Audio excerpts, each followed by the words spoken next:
We got some great, and I mean great news to go through today. We'll update the rankings. Brian Robinson looks like he's going to be good to go for Thursday. He's been practicing all week, but at the same time, the man's been practicing for weeks now, and he's still not back. Hopefully, he does play on Thursday, and if he does, you probably put him in your lineup. Nico Collins expected to practice all week. Will return on Monday. Nico Collins is a top 3 wide receiver in our rankings for this week. And going through, this is one of the funny things that we've seen today, where Tomlin says with Deontay Johnson that essentially he doesn't need to watch film on him. There's nothing to worry about, which obviously is just a funny little shot at Deontay. Adam Thielen gets activated off the IR. We've been talking about Jalen Coker not really being interesting at all. A big reason for this is, one, it's a garbage offense. And two, what happens if, you see Thielen get activated. And here, this is what's exciting. Isaiah Pacheco to be designated to return from the IR, 21-day practice window opened. I thought that we were being a little sneaky going through and yesterday recording Pacheco as that buy low candidate. I thought it was going to be really interesting, yada, yada, yada. And obviously, I am sadly mistaken. I think at this point, it may be a little bit tougher to say that's an obvious.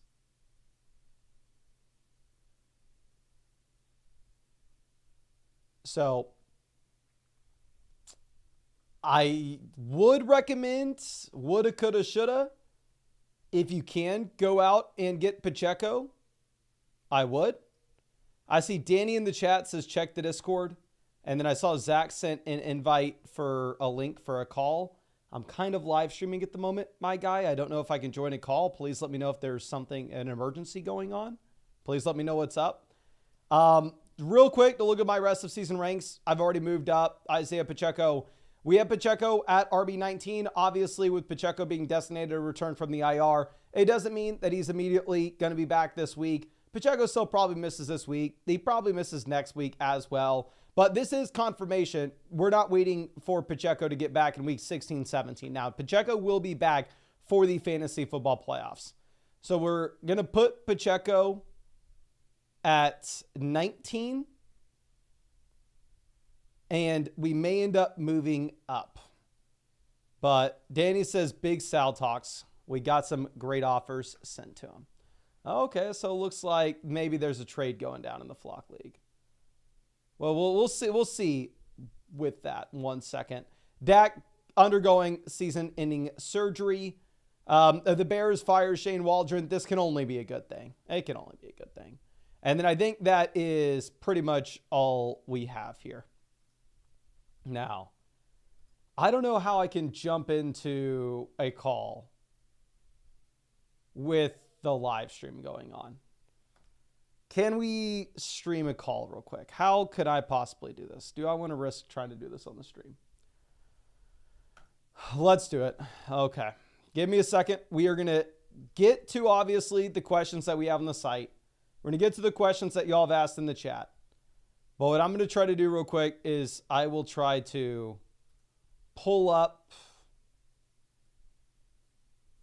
a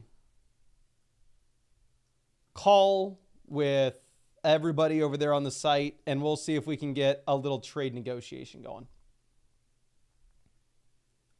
Okay, asked to join. We in.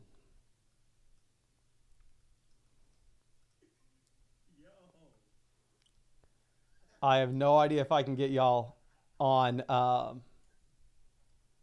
Well, let's. You know what? I can actually probably do. I know. All right. We got the clowns on.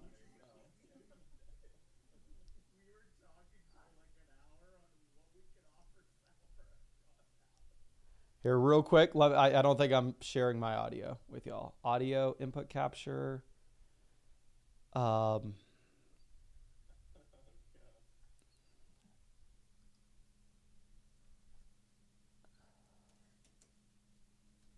Let's see. Does this work?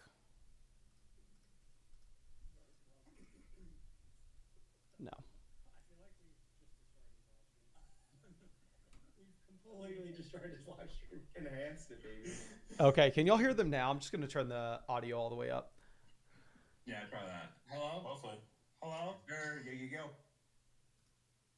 Hold on. I love how Mason's camera just sharing with Avery.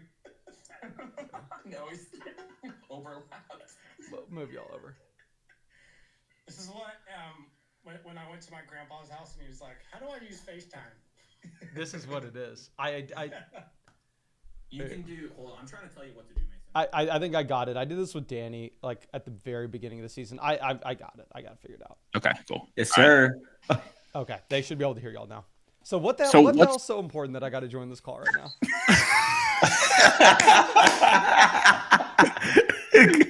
we were talking about ways to get Josh Allen off the Sal's team, so we thought we'd give you the notice and courtesy, you know? I already have a deal with Sal that we're going to do. What's the deal? What's the deal? I'm curious. Yeah, I think I know exactly what it is. Let Mr. the Waddle chat and hear it. Stevenson. Yeah, we need to know the deal. Mr. Waddle and Well, Stevenson. it was Waddle and Stevenson until Waddle went off last night.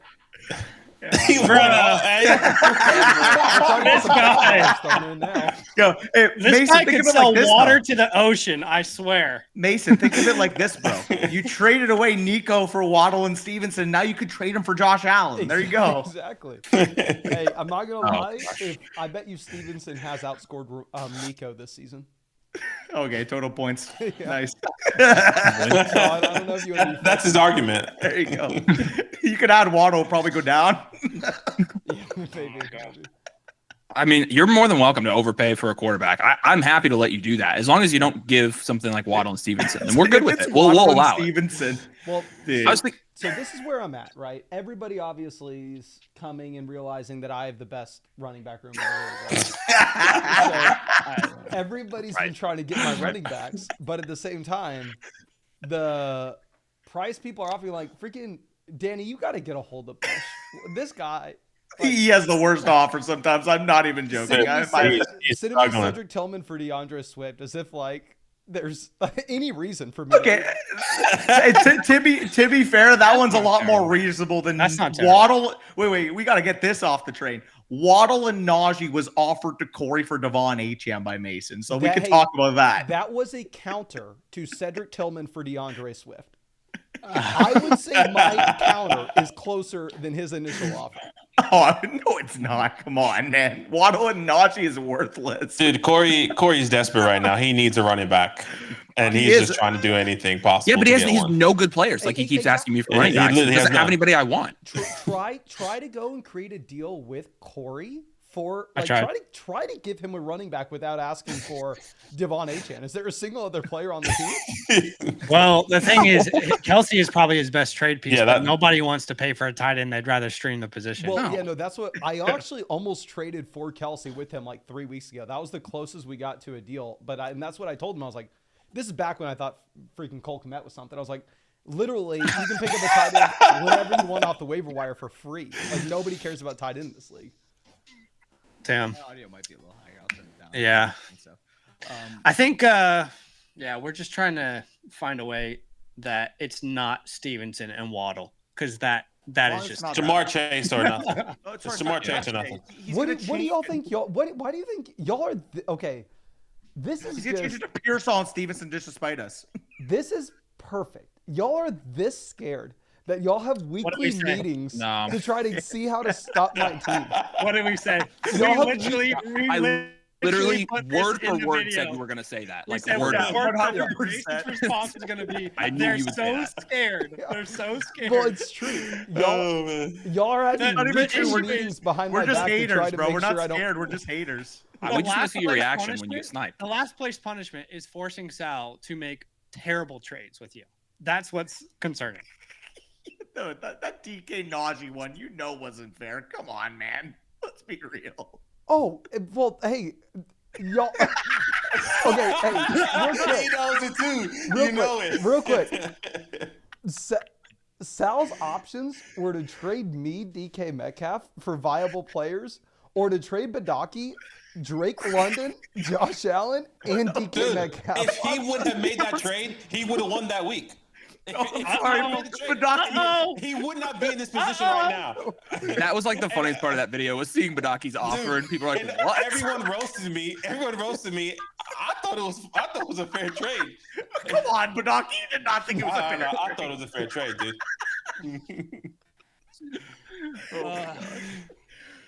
Yeah, I mean, I went through and I tried to.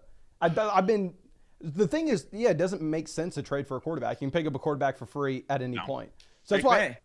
And the thing is too, like if you look at every team in the league has a good quarterback.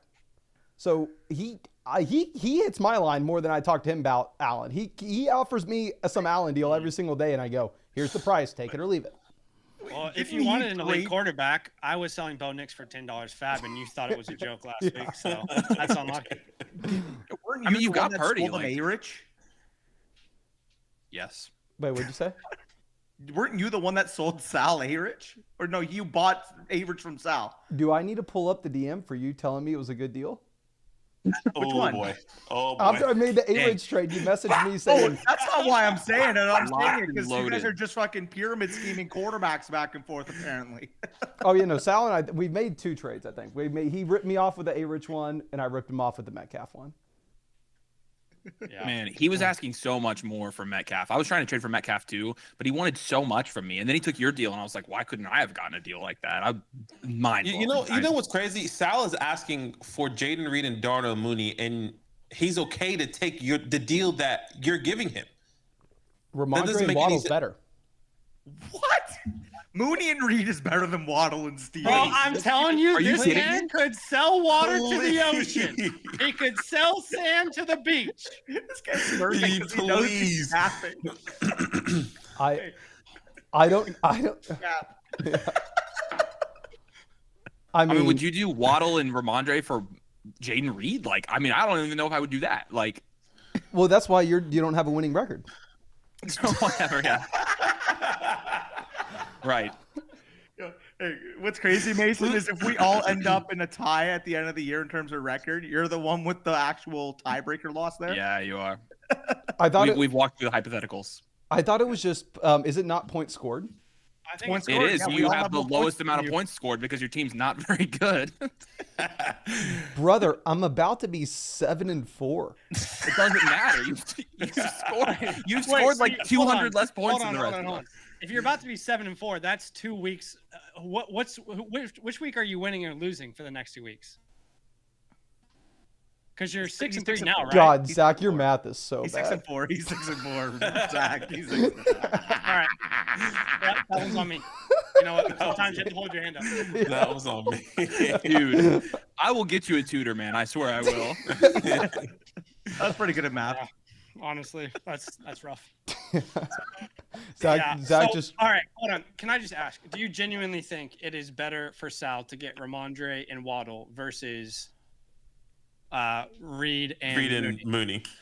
It doesn't matter what I think. It matters what Sal thinks.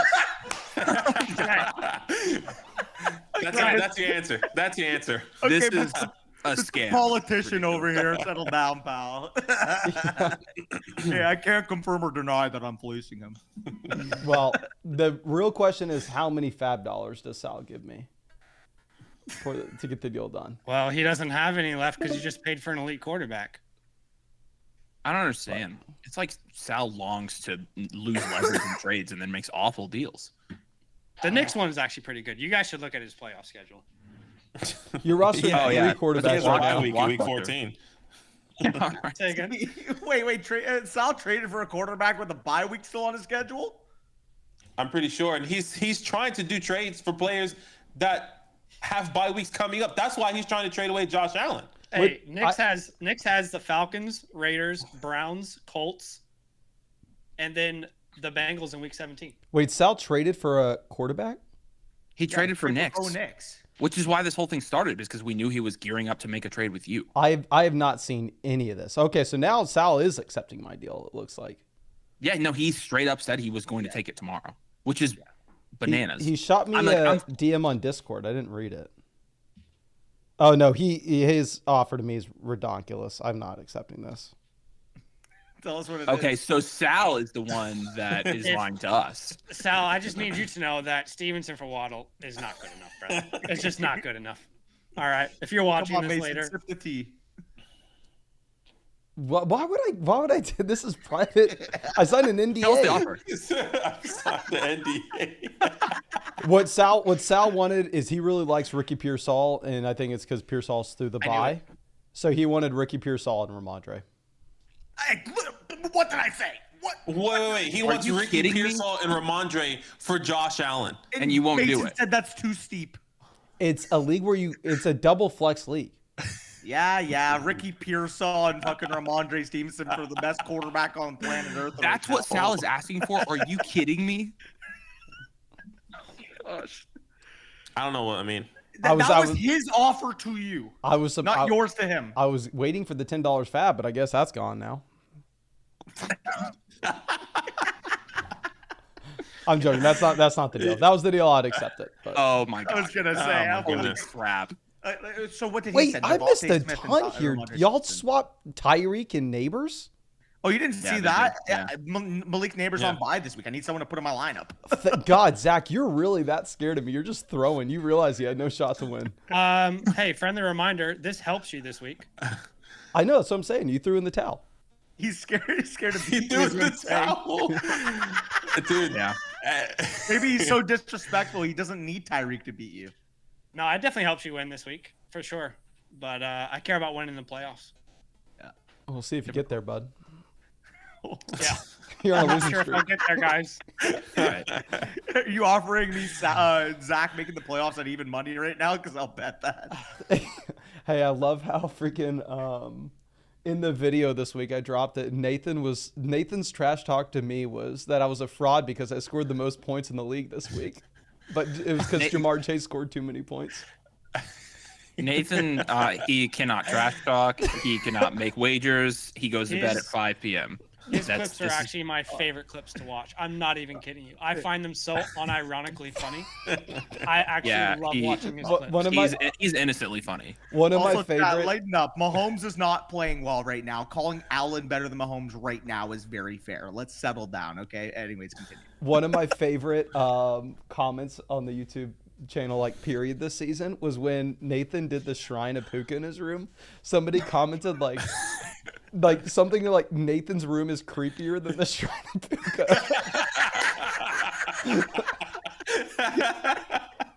No, one of my favorite bits to this day was when Sammy edited Avery and Nathan in the bunk beds. Oh my This is- lord! That was dumb. I thought that was really Whatever. funny. I literally won't make a trade with Nathan because I don't want to hear you guys whine to no end about it. Because Nathan honestly is going to be a good trade target or a good trade partner for me. I don't want to hear it, so I'm just not doing it. Well, What's hilarious I think about it, Tyron's been sick since. I think Nathan probably has won. Actually, no. Bowers is probably what makes you win. the No, deal. I definitely won the deal Yeah. because of Bowers. Yeah. But it wasn't bad for the reason people were saying that deal was bad. Which Bad because of Bowers for Goddard, which I always thought was a stupid swap to begin with. Yeah, but the majority of people didn't. Like, people thought it was bad for the J-Jeff swap with Kyron, and it wasn't that bad, honestly. Yeah. And then Pittman was That's just fair. always kind of useless. Like, Well, that's the other thing. Me getting Pittman off my roster and giving him to him was really hilarious because he's just a blinded Colts fan, and I knew I could pawn him off. Yes, and so he bought into like one of the worst passing offenses in the league, which is hilarious. Just trying to give him Jonathan Taylor. He would probably freaking do it. No. I mean, no one gave me a respectable deal for Johnny Taylor. I mean, not even a Ramondre and Waddle. Hey, even- you can do Ramondre and Pearsall. Zach, if you wanna beat Badaki in week 14, I will give you Chase Brown. No. Nope. Oh yeah. That's an automatic win. I'm getting into the playoffs. That's all that matters. Zach, I also is. play you next week when Chase Brown's on bye. That's why I said True. Now, if you don't know Mason, in week 14, literally all my players are on bye, and I face Badaki. So they'll say it's collusion. So he's throwing. They'll say it's collusion, but it's really not. I literally won't be able to start. Mason, He we has were no talking- running backs. If you somehow miss the playoffs in week 14 after losing to Tom the Dev, that would make history. I will just say that right now. I am Mason, guaranteed a playoff spot. You are not. You are absolutely not. You are 2 weeks away from being in 7th. Like, legit. There's two games you're only- separating you're only- 3rd from 11th. Yeah, you're only one game ahead of Me and I have more points. Badaki has more points. Danny has more points. Thomas has more points. I am firing on all cylinders at the moment. Mason, I want you to know something. I have the great equalizer.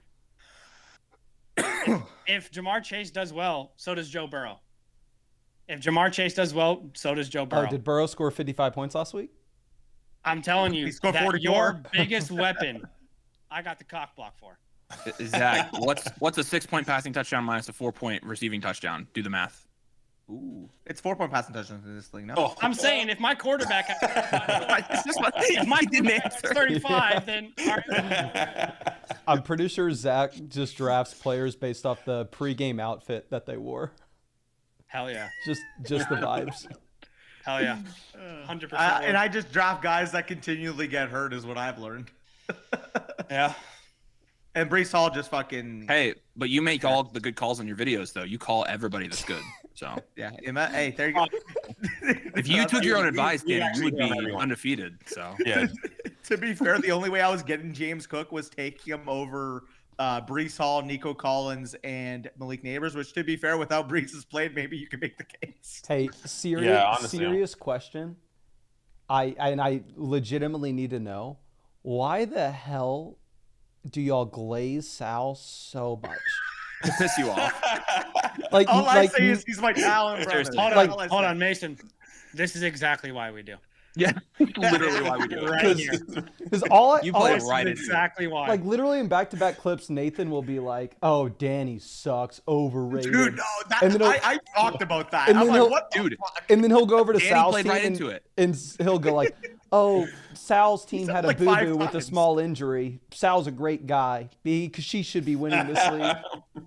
Yeah, he literally did it to piss Danny off, and then Danny got on a video. He was like, "What is Nathan talking about?" Avery, he's done it like 5 videos in a row. That's know, why I that's- finally responded. We're literally doing it to piss you guys off. Like that's why it's funny. It's just, I thought, okay, 1 or 2, okay, whatever. When it came to like 5 in a row, I'm like, okay, I gotta address this. Like, what the fuck is going on here? Come on, let's be real. Come on. Rate Sal out of 10. Moki, you interested? Yeah. Well, I mean, out of 10, probably a 11. 10. Mason, if Mason's like, Great looking guy. if Mason's like a 7, sounds like a 10. that Mason is fair. Mason would be a 7 in Indianapolis, I think, but he's like a 6 in Austin. Shout out Orange Slice 25 with a, I think that's a desk. Is that a desk of a profile pic? Is that what that is? Is that a school desk? Well, Oh my gosh. Anyway, Sal and I are going to the gym on Thursday. I told him I was going to Told get you. him jacked and stacked, and I'll Are you I'll stretching sweet him out? talk him for Josh Oh Allen. no. Do you Oh, guys no. work out without your shirts on, like together? That's kind of sus. in my Hey, opinion. I will cute. on Thursday. The gym we're going to is an outdoor gym, and I work out there without my shirt on. I'll make sure I get some videos for the league for y'all. Perfect. yeah, I'll put that on the OnlyFans. Yeah. Sorry. Mason has the traps of a god. Sal has puny little girl muscles is the latest comment I just read in your chat. This is yes. By the pro shredder. I'm pretty sure this is. He's been with us for a while. He's an NFL scout and really knows what he's talking about. Oh, so then I could have been offensive lineman. That looks like the Basically. profile picture of somebody that's an NFL scout. I'm telling you, that is. A bunch of Broncos merch. He's a scout for the Broncos. He's got All right. Well, Subtle. I mean, yeah, we'll see what happens, I guess. As long as it's not Waddle or Pearsall and Stevenson. I've read this whole thing. I've read this whole thing. So you can tell me to read it. I've read the whole thing. I got it from Nathan. I read it myself, and we're coming back this season. That's what we're doing. Amen. Well, Talk. I appreciate that, Quentin. Let's go, Nico. can I show something really quick? I'm gonna just. I'm not smart enough to show call it at 5-minute timer. Just on heads any up. other way than just the live stream. But y'all can, if you have it pulled up, you can see it. I've got the live stream up. Let's see it. There's like a 10-second delay. Y'all see that? Not yet. Not yet. Now. Oh, we do. yeah. Oh. Look. Yeah, I see it. I see 93 messages. Yeah. Oh, I've literally never gone through these ever. I don't know how to use Sleeper. I hate Sleeper, to be honest. All right. Let's see what trades you got offered in there. But All I know is there is somebody missing the playoffs right now in this call. Actually, you know what's embarrassing? Neither FSE guy is in the playoffs currently. And one of them has a 0% possibility of making it. I have more points scored than you on the year, and I've missed two top 5 wide receivers for the majority of it. Brother, I don't know if you know this, but I had to deal with the Tua injury impacting Waddle. Oh, so. The Tua injury. Oh, wow. That's a big deal. Wow. Yeah. Wow. That one hurt. How's Waddle been when Tua returned? I don't know. I'm about to have Josh Allen instead, so we'll see. Oh my God. Sal, if you watch this, it should be at least James Conner. At least James Conner and Waddle. If not, it should be Devonta Smith and Stevenson. That is where you should land. Okay. All right. Well, the call is gonna end because one thing, Badaki, somebody said that they've seen you suit up for the Seahawks before. Yeah, my twin brother is Leonard Williams. There you go. Great guy. Yo, hold up. All right, the call's gonna end at any minute with this Google Meet. So, yeah. Well, you know what's great? I've been talking about how I actually can start going to bed at a normal time now that the season's dying down, and now I'm about to start my live stream at effectively midnight Eastern. So, that was the plan. So, and this was an emergency. You said, "Is it an emergency?" It was. I thought it was urgent. Yeah. No, this was. Good thing you jumped on. Well, we're good now. So. Good. Yeah, everything's fine. But no lie, I am excited that because I was streaming for like 5 hours a day earlier in the year, and they're dying down now. I don't know how y'all's are, but No question. Yeah, no, dude, trust. I'm dying down to like 1 to 2 hours, and usually in past years it's like kind of a bummer. But this season, I freaking needed it. I can't keep doing what I was doing. Hey, your chat loved this little segment here, Mason. So there you go. Well, you are more than welcome to come back anytime. I mean, we got this thing recorded, right? We could literally just send Sammy bits and pieces to put into the next vlog, maybe. Who knows? Well, all right. Y'all can come back whenever you want. Oh, hey, real quick, Avery, did Joe fix your problem? With the no, he said it might be tomorrow, which I mean it's fine, I guess, but I think they're working on it. So and also, no, that's right. I just hadn't been able to check Discord. I'd been having to work and stuff, but did they send out the updates with like the profile pics and stuff? I don't think they did yet, but he said they were working on that tonight. So okay, well, it was supposed to be done yesterday. I'm sure it'll be done. Hopefully, it'll be live tonight then. Yeah, cool. All right, y'all.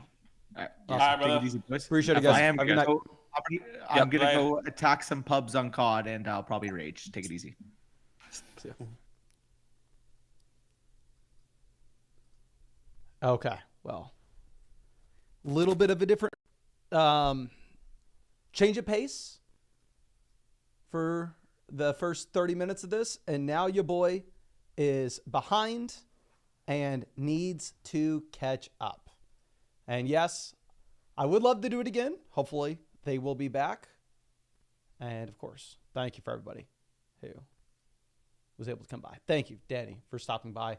It's just tough for me to figure out how to do it. Usually I can kind of go into robot mode and just do the same thing that I do over and over again. It's very easy, but sometimes I have to learn how to do something else, and it takes me a second. All right, but let's go ahead. Let's dive into all the questions that we have on the site waiting. I'm sorry, White Nuggets, who's going to get a timestamp at the very beginning of this live stream saying his question was answered then, and it's not getting answered till now. But anyway, it says, think Pickens can help me with the upcoming buys. Well, looking at this, how it stands, I have Hubbard and Pickens ranked in a very similar range rest of season. Obviously, Pickens has the week 9 bye, so he's already through it. Hubbard has to deal with the bye week this week. Right now, running back, you have Achane Taylor to play this week regardless. But yeah, wide receiver, you have no Evans.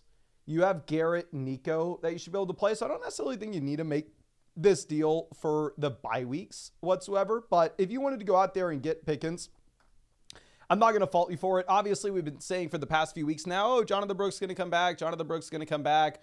And it just doesn't happen.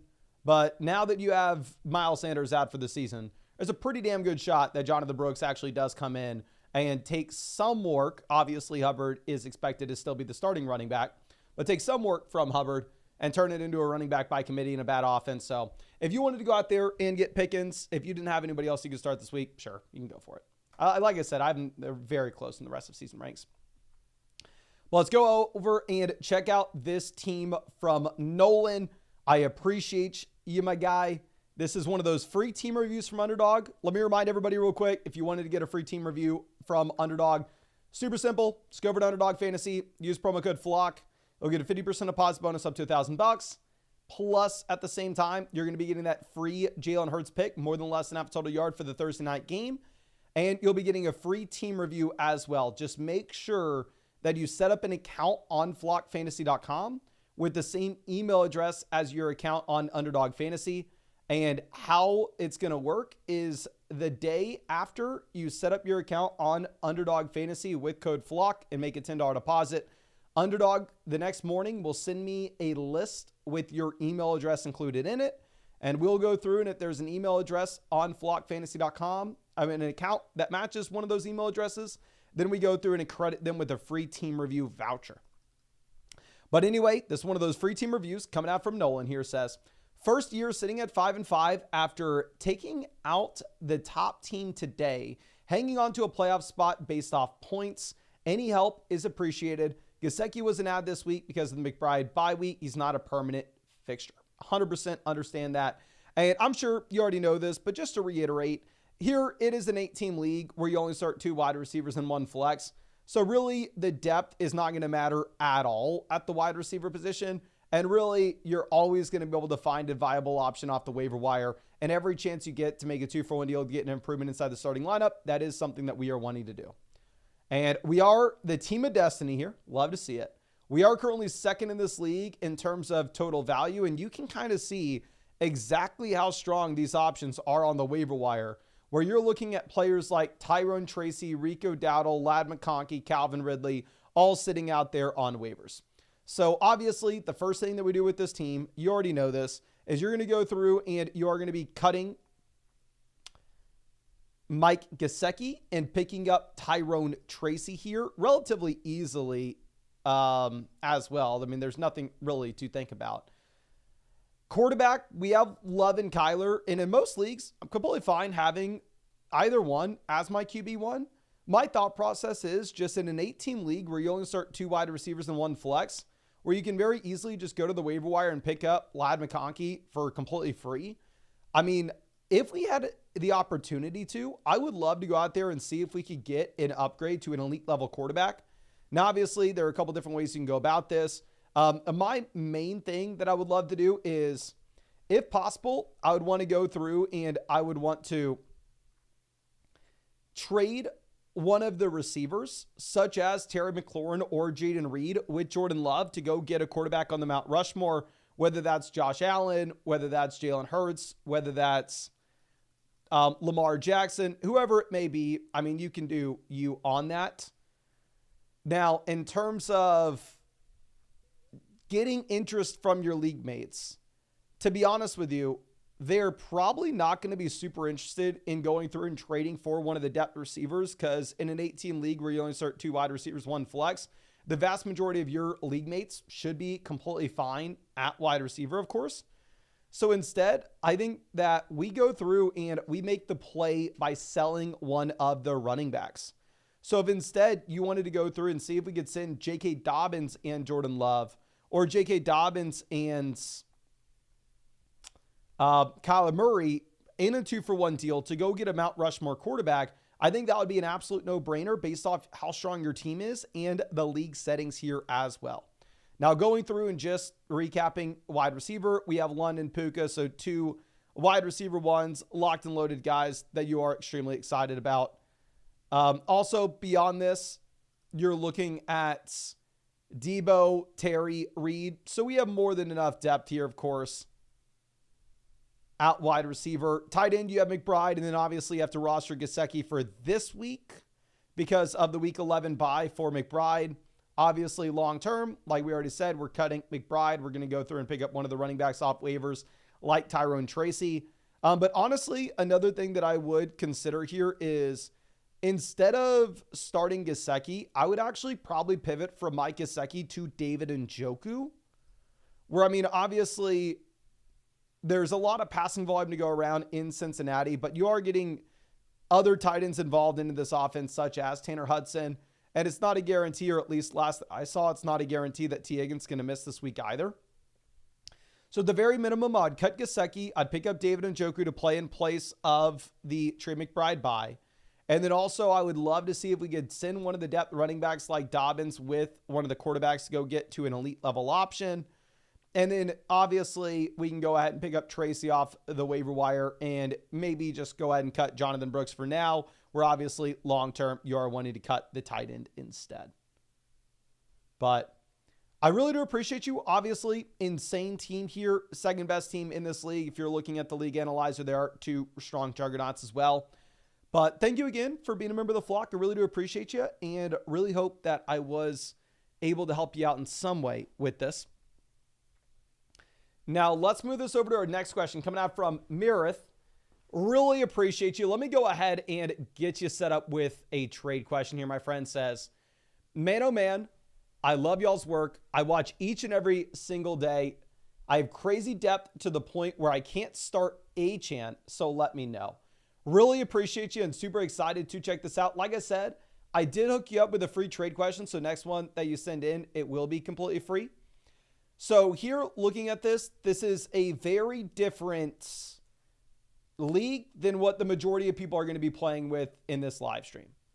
This is a league in which you can go through and you can say depth is completely irrelevant because it's an 8-team league where you only start 2 wide receivers and 1 flex. You're already saying that Achane can't even be in your starting lineup. So typically, 99.99% of the time, you are just wanting to go out there and overpay for the best player in this league.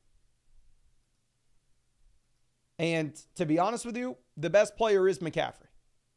Now, with that being said, is there any way that we could go through and take McCaffrey? No. It is just too much value on the Achane and Jefferson side. I understand where you're coming from. But I mean, if you could instead maybe, I don't know if you have the team's not linked, so I can't see exactly who else we have.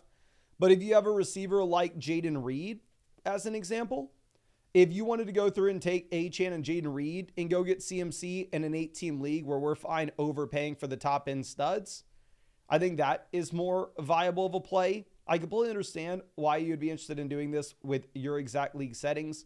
Issue is, of course, specifically with your deal, you're giving up too much value, to be honest. Now, Cali Kid coming out with our next question says, is Dak out rest of season? League mates 1-9. Is this worth it? It is worth 100%. Dak is out rest of season. We got confirmation earlier today. And now you are looking at CeeDee Lamb stuck in one of the worst offenses in the league versus Amon-Ra St. Brown, arguably in the best offense in the NFL. So for me, I think it's a very easy spot to have St. Brown over Lamb. Now, Arnick coming out with our next question. Here, this is a dynasty deal where we're sending a 1st and 2nd with Tyrone Tracy to get to A.J. Brown. So obviously, this is only a trade that you would really consider if it was a contending team. If it was a rebuilding roster, you'd have absolutely no reason to go ahead and try to get to A.J. Now, my hesitation in this and why I'm not going to do it is if these league settings are correct, which I think they are, this is a 14-team Superflex league. And in a 14-team Superflex league, obviously depth is going to be a much bigger deal, as well as the fact that quarterbacks are going to be looking at a massive premium just given the supply and demand of a 14-team Superflex league. Very different than a 10-teamer. So knowing that an early first year has a chance to turn into that asset that could be a premium QB, I think I'd rather go with the package here instead of A.J. Brown. Obviously, I'd understand you wanting to do it on a contending roster. I would just at least try to keep Tracy if possible then. Now, McCullum coming out with our next team review. Always happy to see and excited to check this out. My guy says, trying to three-peat. This is a 12-team half PPR. We're 6-3. 6-team playoff. Double flex, 5 bench, no IR slots. I was good to go for the playoffs after recent trades for Gibbs. Now I'm concerned about my wide receiver depth, especially Lamb after the Dak injury. Thoughts on the waiver wire / who we're going to be starting at quarterback, tight end, flex. And thoughts on who to target for the trade deadline next week. Thanks. Thank you, my guys. Super excited to check this out. Now, obviously, absolutely brutal spot if you had Lamb and you have the Dak injury. But still, we are third in the league analyzer, so it's not the end of the world, right? We are 6-3, so we're definitely more so focused in on what you have with the fantasy football playoff upside rather than just the short to immediate term. Now, obviously, if this was a league with an IR, I'd be screaming, oh, let's go pick up Olave right now. But I think potentially the main concern that you have with this team actually centers around us rostering 3 tight ends. I would almost rather roster the 2 quarterbacks than the 3 tight ends. We have Mahomes. I'm currently viewing Mahomes as like an interesting play based off matchup, but definitely not in every week starter, regardless of said matchup.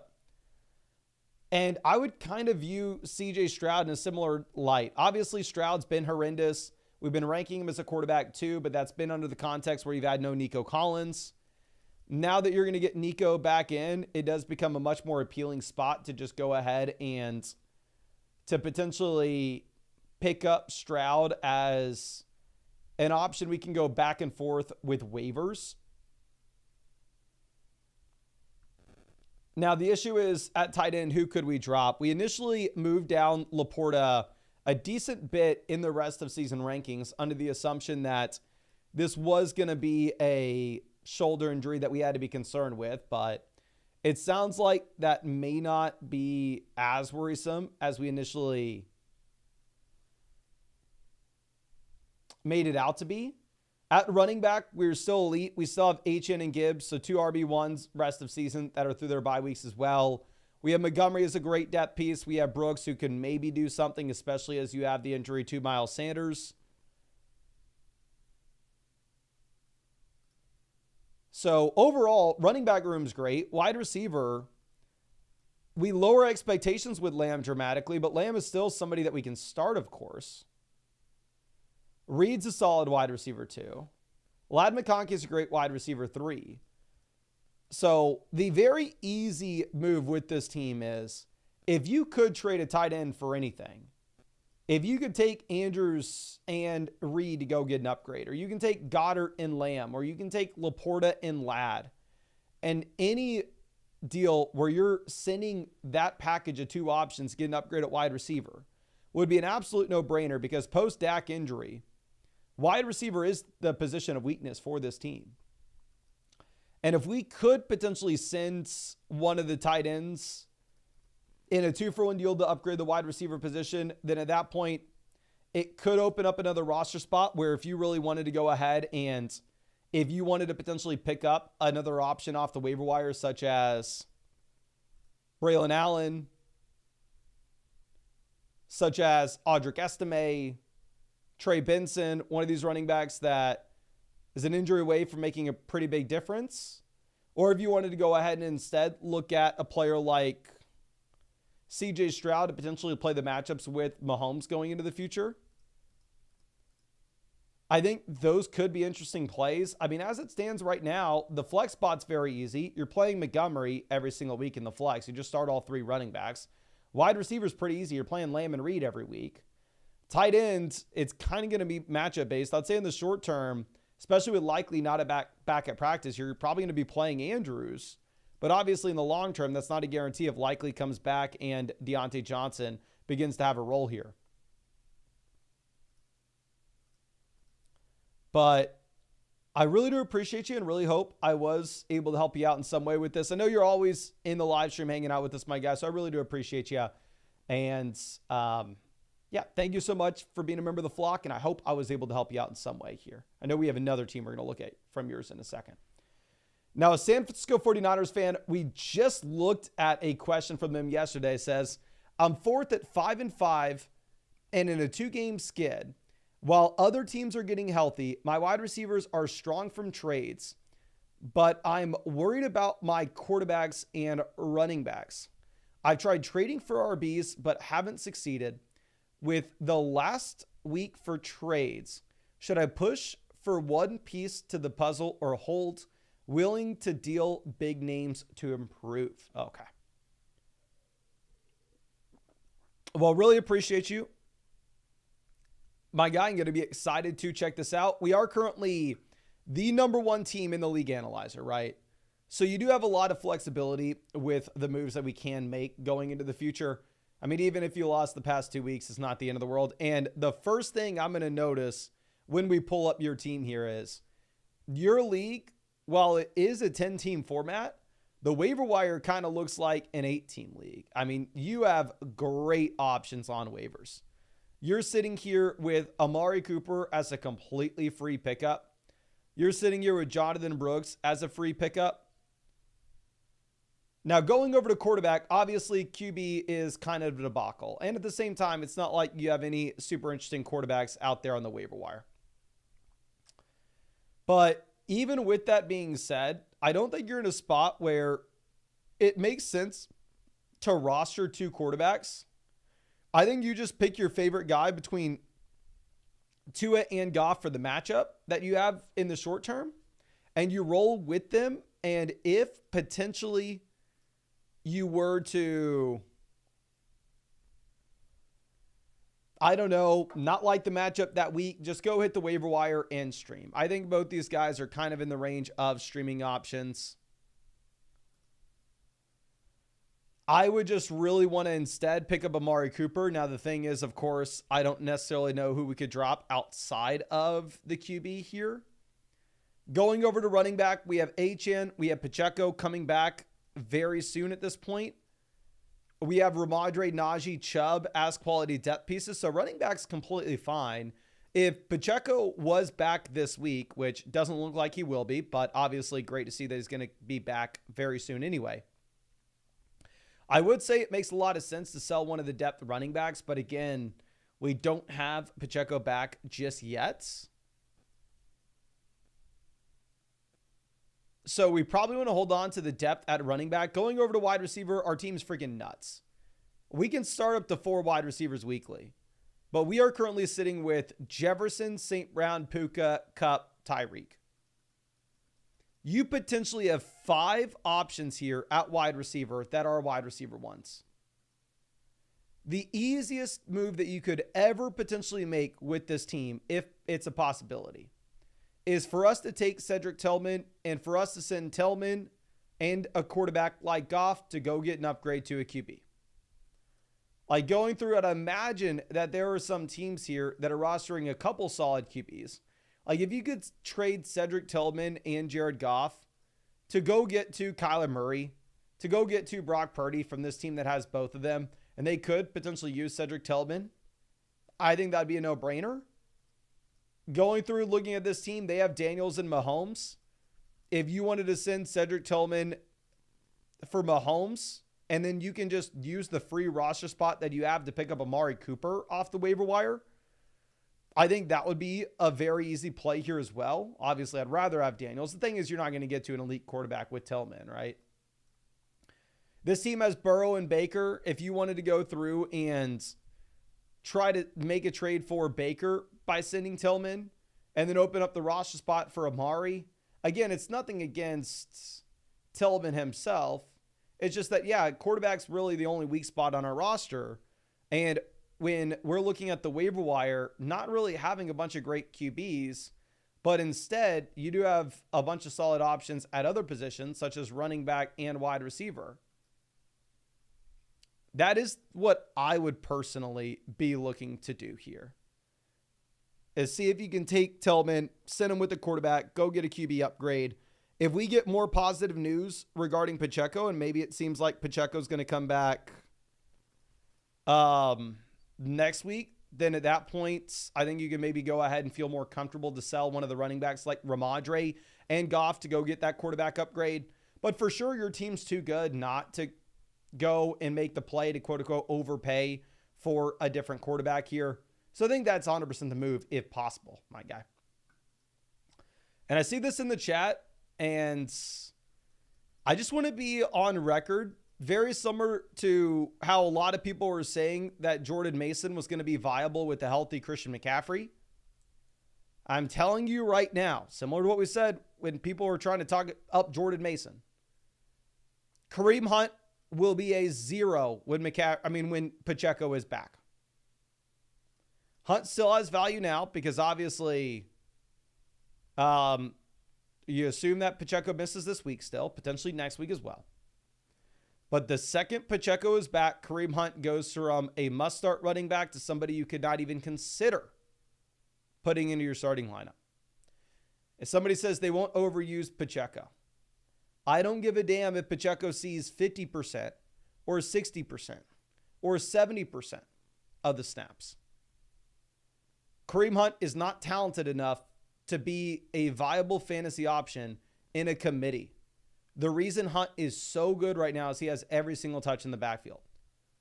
When Pacheco's back, he's not going to have every single touch in the backfield.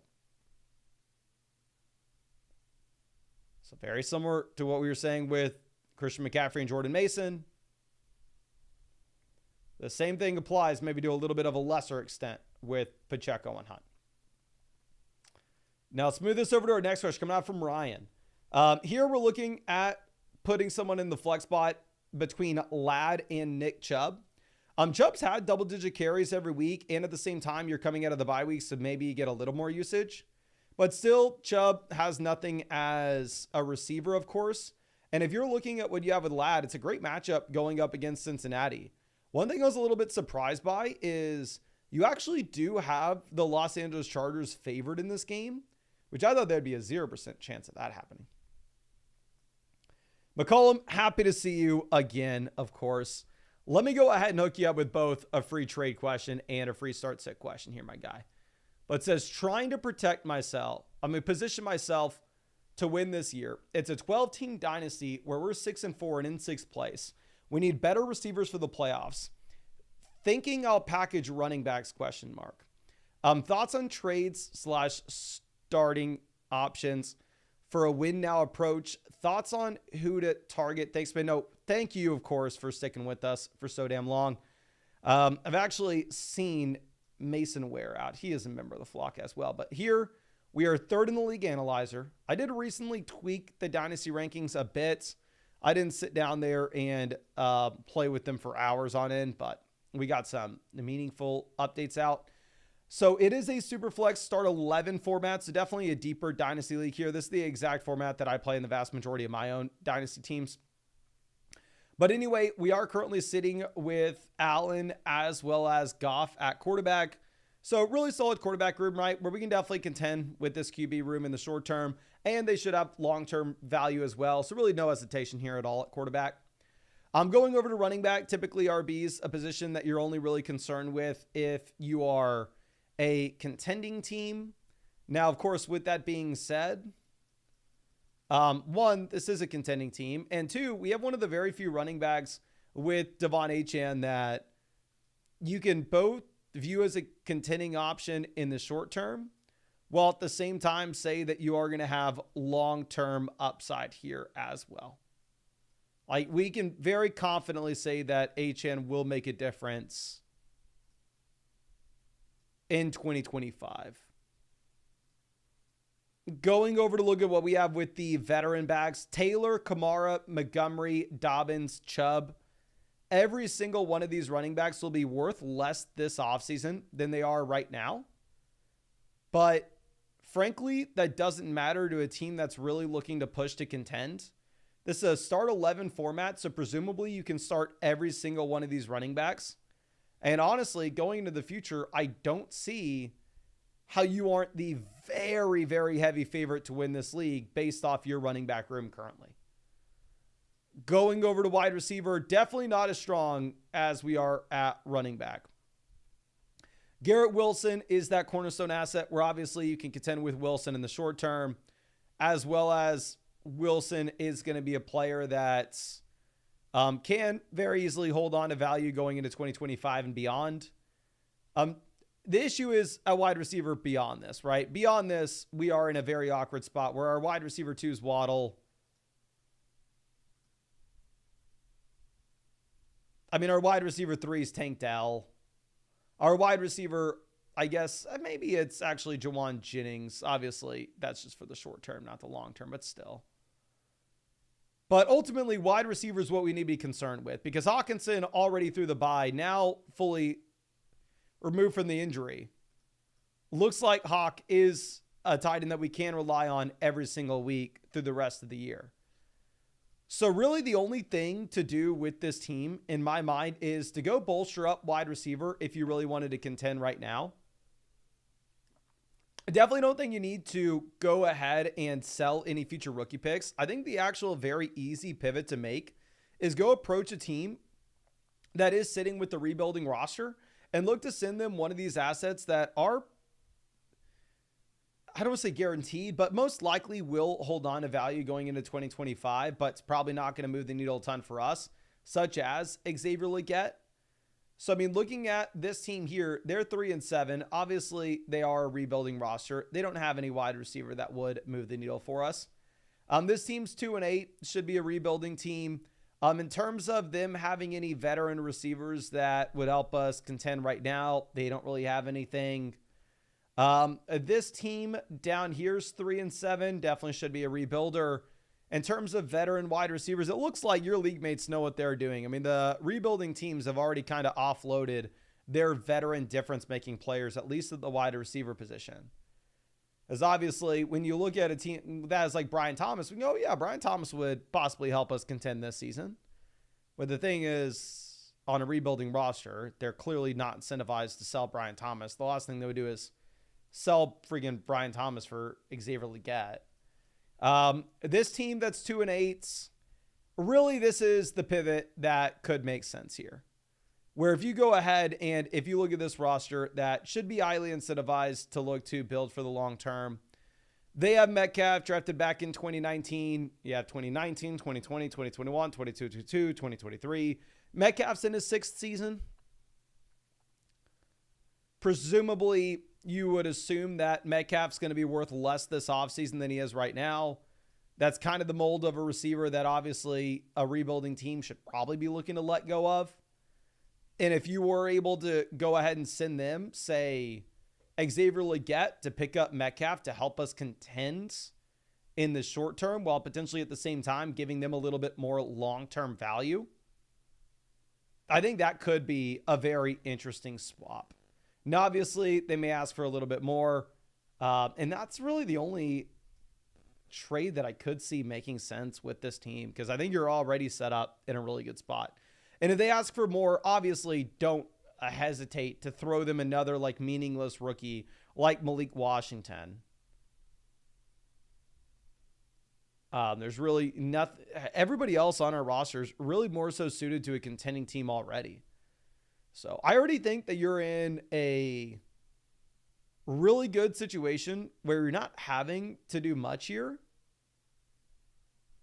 The only thing is, if you wanted to bolster wide receiver by potentially selling Legette's to go get an upgrade to a veteran, I think that would be the play you're looking at. Let me make sure I gave you the free. Okay, we hooked you up with both the free start sit question and the free trade question.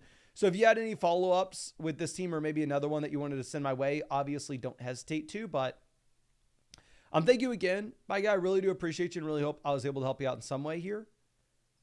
Well, let's move this over to our next question coming out from James 2. This is Dowdle Debo versus Kenneth Walker. This is Kenneth Walker by a mile. Dowdle doesn't look startable at this point. Debo looks like a wide receiver 2.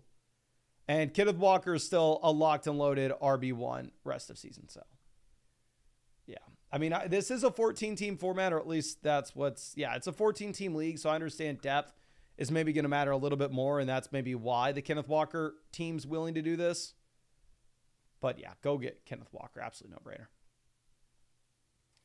Okay, so let's do that. Let me refresh this page. And ooh, it looks like we actually just got something out over there on the site. If y'all have an account on flockfantasy.com, y'all can actually go over and should be able to update your profile pics.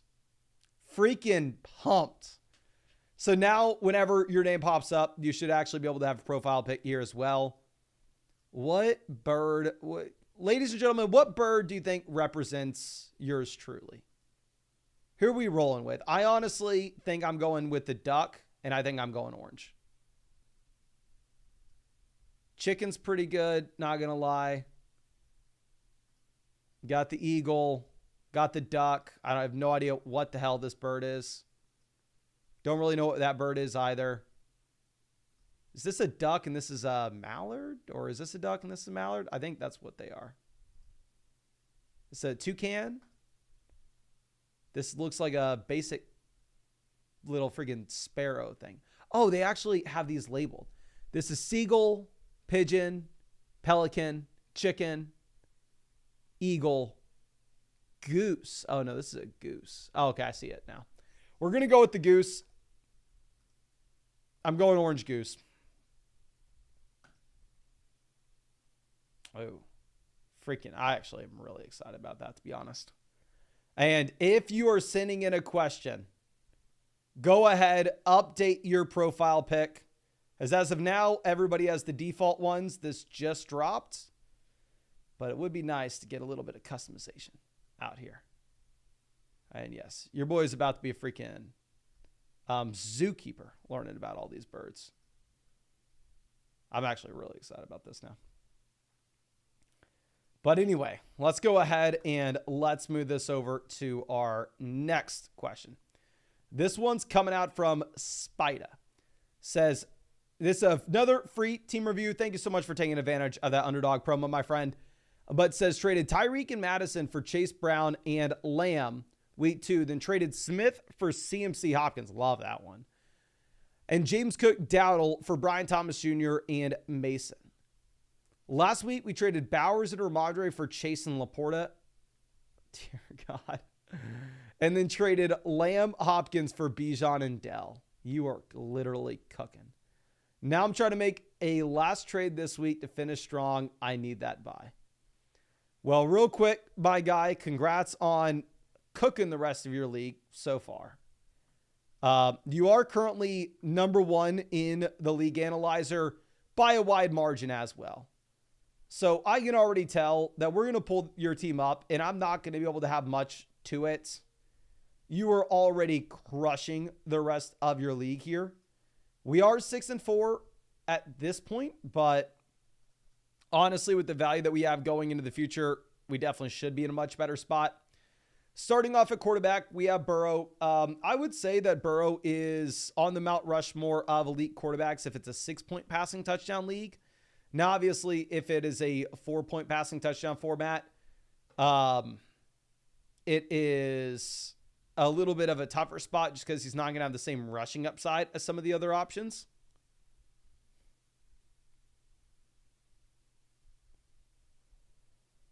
Going over to what we have with running back, we are looking at CMC, Bijan. So we have 2 locked and loaded RB1s for sure. You have Chase Brown, Isaiah Pacheco with a ton of long-term upside. Going over to wide receiver, we have the wide receiver 1 in fantasy with Jamar. We have another top 10 wide receiver with London. We have viable young depth upside pieces with a bunch of rookies like Brian Thomas, Ladd. I mean, we have Higgins coming back from an injury. We have Dell, Jennings. We have Keon. This is a team that is so damn strong, especially with what we have with the elite running backs and wide receivers, that there's no reason for us to not have George Kittle. There's no reason for us to not have Trey McBride. There's no reason for us to not have Travis Kelce. Like, you are in a spot where I think you need to go out there and you need to potentially try to swing one of the depth receivers with Laporta to go get an elite level upgrade there at tight ends. Whether that's Brian Thomas and Laporta to try to go get to a top 4 tight ends. Or honestly, at the other end, you could look to do the same thing at quarterback. Where if you wanted to go through and if you wanted to try to send Brian Thomas or Ladd McConkey or even T. Higgins with Joe Burrow to try to pivot over to a quarterback if this is a 4-point passing touchdown league that's on the Mount Rushmore of Lamar, Daniels, Allen, Hurts, I mean, you're a team that 100% can't afford to make that pivot. You have the best team in the league by far. There's not much else that you could potentially do outside of going and paying for the true elite level quarterback or going and paying for the true elite level tight ends. The only thing that I'd potentially point out waivers wise is it could make sense to look at potentially dropping Mostert and picking up either Alexander Madison or Audric Estime. But I really do appreciate you and really hope I was able to help you out in some way with this. And again, thank you so much for taking advantage of that free Underdog team review.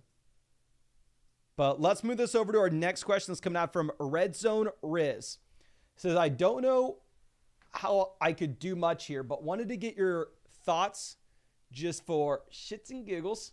It's a 15-team league, which I'll never do again. Waiver wire is straight trash. Thank you, brother. No, thank you. Yeah, definitely 15-team league. Depth is going to matter a lot more because, as you already said, the waiver wire is going to be garbage. It will be very difficult to backfill. 15-team league, it's going to be a much tougher spot to make 2-for-1 deals to get an upgrade inside the starting lineup. But we are currently sitting at number 1 in the league analyzer. Now, again, 15-team league, we are lowering our expectations down dramatically. And to be honest with you, you actually have a couple decent options on the waiver wire. Now, starting off at quarterback, I would say if it was a 12-team format, our quarterback room would be pretty trash with Jared Goff and Drake May, and you would just be streaming the matchups here, of course. But honestly, 15-team format, you could definitely go through and play the matchups between these two QBs and actually be pretty competitive with the rest of your league here. Going over to running back, this team is already extremely strong, and it's about to get even better. We have CMC Kamara, so we have 2 locked and loaded RB1s. And now you're potentially about to see Pacheco come in as well in a few weeks for the playoffs. And this is a team that's currently 7-2, so obviously our main priority is the fantasy football playoffs.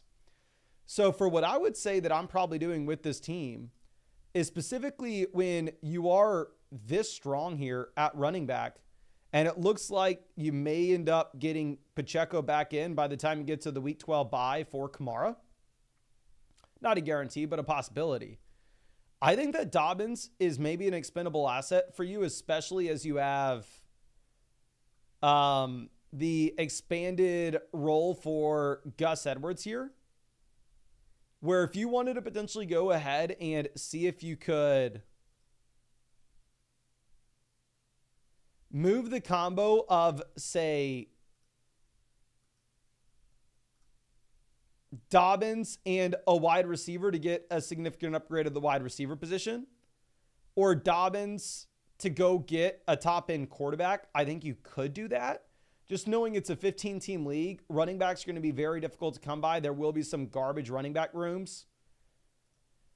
Like this team here, they have the Najee injury. They have Hubbard on bye, possibly Brooks coming in after the bye to take some usage. I mean, if we could send them Dobbins for Josh Allen and convince them that they're good with Baker Mayfield the rest of season, I think that could make a lot of sense if we were trying to make a playoff push. Going over to our next options, this team has Deonta Foreman as their RB2. If they have Foreman as their RB2 at the moment, I mean, if you could potentially send them Dobbins and a wide receiver, like Dobbins and, say, Flowers to go get 2 Nico Collins, obviously that's the type of deal that would never get done in a 10-team league, but in a 15-team league, if your league mates are desperate enough for depth, maybe they go ahead and take it. Now, obviously, we have the best team in the league. It's not like we have to do much. If we're just trying to come up with something, I think Dobbins could be an expendable piece where if you can get a massive price tag given your league format, I would. Going over to wide receiver, we have Kupp, Flowers, Downs, Mooney. So Kupp is a wide receiver 1. Everybody else here should be a top 30 receiver. So we have 3 wide receiver 2s in a 15-team league. We have Evan Ingram and Tucker Kraft, which in a 15-team format, I'm feeling really good about that. So overall, it's a phenomenal team. I think the only thing that you could potentially do is look to potentially sell Dobbins at a massive premium, knowing that a lot of people in your league will be desperate for help at running back. But let's go ahead and let's move this over next. And thank you again, of course, so much for taking advantage of that free team review. But King Leon coming out with our next question says, 4-6, worried about Tyreek. Would you recommend this move?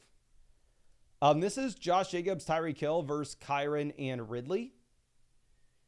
Tyreek versus Kyron, give me Kyron. Jacobs versus Ridley, give me Jacobs.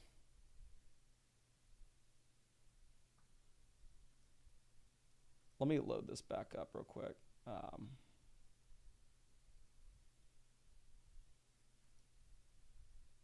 I don't know why the player images aren't loading.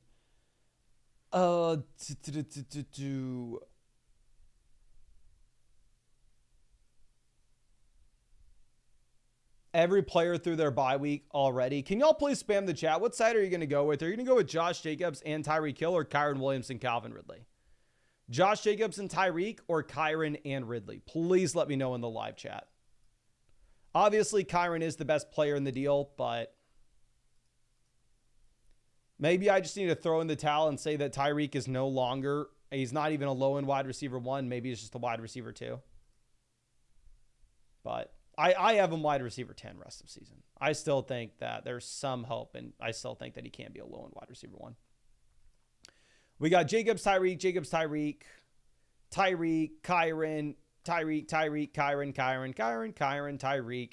It does look like the chat split 50-50. Tyreek, Kyron, Tyreek, Tyreek, Kyron, Kyron, Kyron.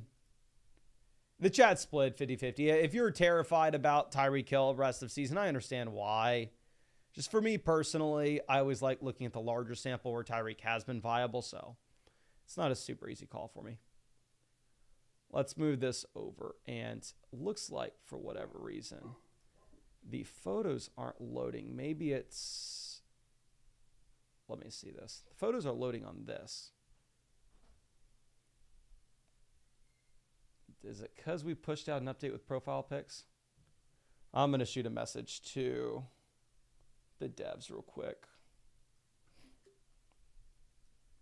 just to make sure we get these going.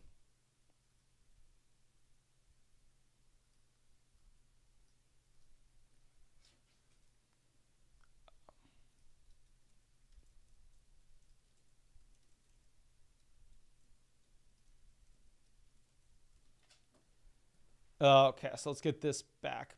This is Chuba versus Tyreek. This is Tyreek Hill by Country Mile. Obviously, it's maybe tough to say after Chuba drops 28 points with 30-plus touches in a game where everybody watches. But it was a game that the Carolina Panthers won against a garbage defense in London. Miles Sanders down for the season. Obviously, I'm not going to sit here and try to say that Jonathan Brooks is going to be the starting running back by any means for the Carolina Panthers. Clearly, Chuba Hubbard is the guy.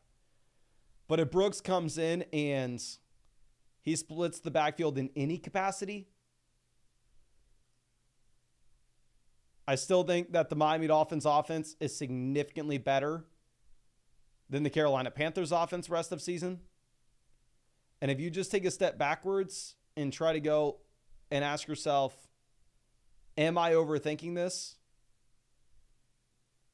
I think the correct answer to that question is probably where, I mean, you're trading Tyreek Hill for Chuba Hubbard. So give me the Tyreek side.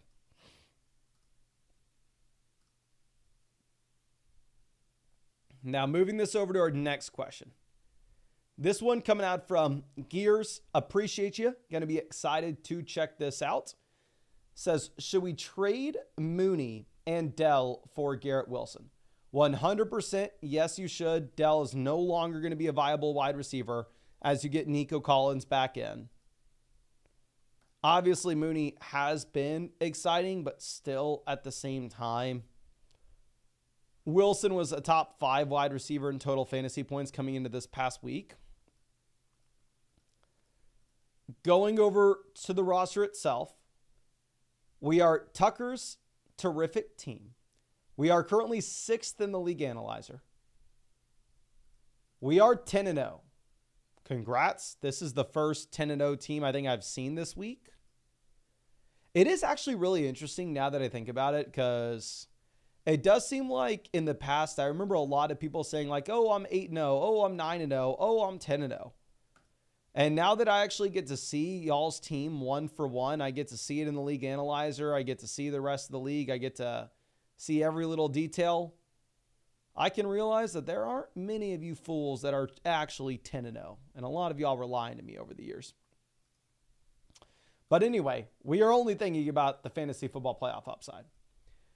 Now, I'm going to assume that, and honestly, there are a bunch of moves to make just off the waiver wire with this team. Like, super, super easy moves to make as well. The first thing being is, I mean, you're in a spot in which you have Pacheco, Goddard, both available off waiver. Pacheco's the main guy.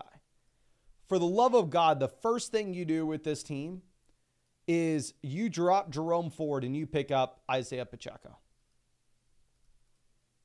Ford is a handcuffed running back where even if Chubb were to get injured, were you excited about Ford at the beginning of the season? Nope. So very, very easy to go ahead and cut Jerome Ford for Pacheco. If you had any fab dollars left, I'd spend all of them, to be honest. Going over to quarterback, this is a QB room in which we are effectively streaming. Obviously, if Dak Prescott's not on your IR and he is taking up a roster spot, you cut Dak Prescott immediately. You can go ahead and pick up somebody like Keenan Allen. But yeah, we are effectively just streaming QB. It is a league in which you only start 2 wide receivers and 1 flex, so the depth doesn't matter much. And if you ever had the opportunity to sell depth to go get a top-end quarterback, we would, but we're kind of selling our depth to go get Garrett Wilson at the moment. And going over to what we have at running back, we have Gibbs, Dobbins, Kareem Hunt. So completely fine running back room. I would say that typically on a playoff team, I'm probably looking to see what value we could get for Hunt right now. But to be fair to your roster, if we pick up Pacheco, it will just be a nice transition, right? Where we'll have Hunt for the short term, Pacheco for the long term, so it doesn't really matter. I'm going over to the wide receiver position. We have Puka Nacua, locked and loaded wide receiver 1 rest of season. If you're actually able to go through and trade Darnell Mooney and Tank Dell to get Garrett Wilson, you have 2 wide receiver 1s. We freaking have Deebo Samuel / the Chiefs starting running back to consider in our flex every week. So a phenomenal wide receiver room. It's not like Tillman has enough value where we could, I mean, if you could swing Tillman and a quarterback to go get a QB upgrade, you would, but much easier said than done. And then going over to what we have at tight end, we have the elite tight end with McBride. So obviously, 6-0 roster. I'm sorry, 10-0 roster. It is going to be very difficult for me to tell you much here. But I think the main thing is let's pick up Pacheco. Let's make that trade for Garrett Wilson. And then also, if you could sell Tillman and a quarterback to go get a QB upgrade, we would, but obviously much easier said than done. But I really do appreciate you and really hope I was able to help you out in some way with this. Congrats on being 10-0. Your boy's not close to 10-0 with his own team. I'm 6-4 right now. Trust me. I wish I was 10-0, but congrats. Really happy for you and really hope we get to see you out with the live stream sometime soon again. Now let's move this over to our next question coming out from G. Jessic. It's a start-sit question where we're looking at the flex and we're choosing between Devonta Smith and Juwan Jennings, and I guess maybe Nick Chubb. You definitely go with Smith. I mean, obviously Smith, super disappointing this past week. And I will say, like, I have Smith with my own team. I'm not like chill as a cucumber with this by any means. Like, I'm definitely a little bit concerned about Devonta Smith. Because to be honest with Smith, I mean, the man really hasn't had target volume at any point since coming back out of the bye. The fantasy production had been there because you had the touchdowns. But obviously touchdowns are extremely volatile. And Dallas Goedert coming back in, we are seeing him take a few. Now, Julian coming out with our next question. Julian updated the profile pic. Love to see it. It says 4-6 with week 12 buys. Kenneth Walker, Dowdle would be my running backs. So we are trading Breece and Jefferson, and we are getting back Dowdle, Chase, Tyreek. So Jefferson to Chase, upgrade.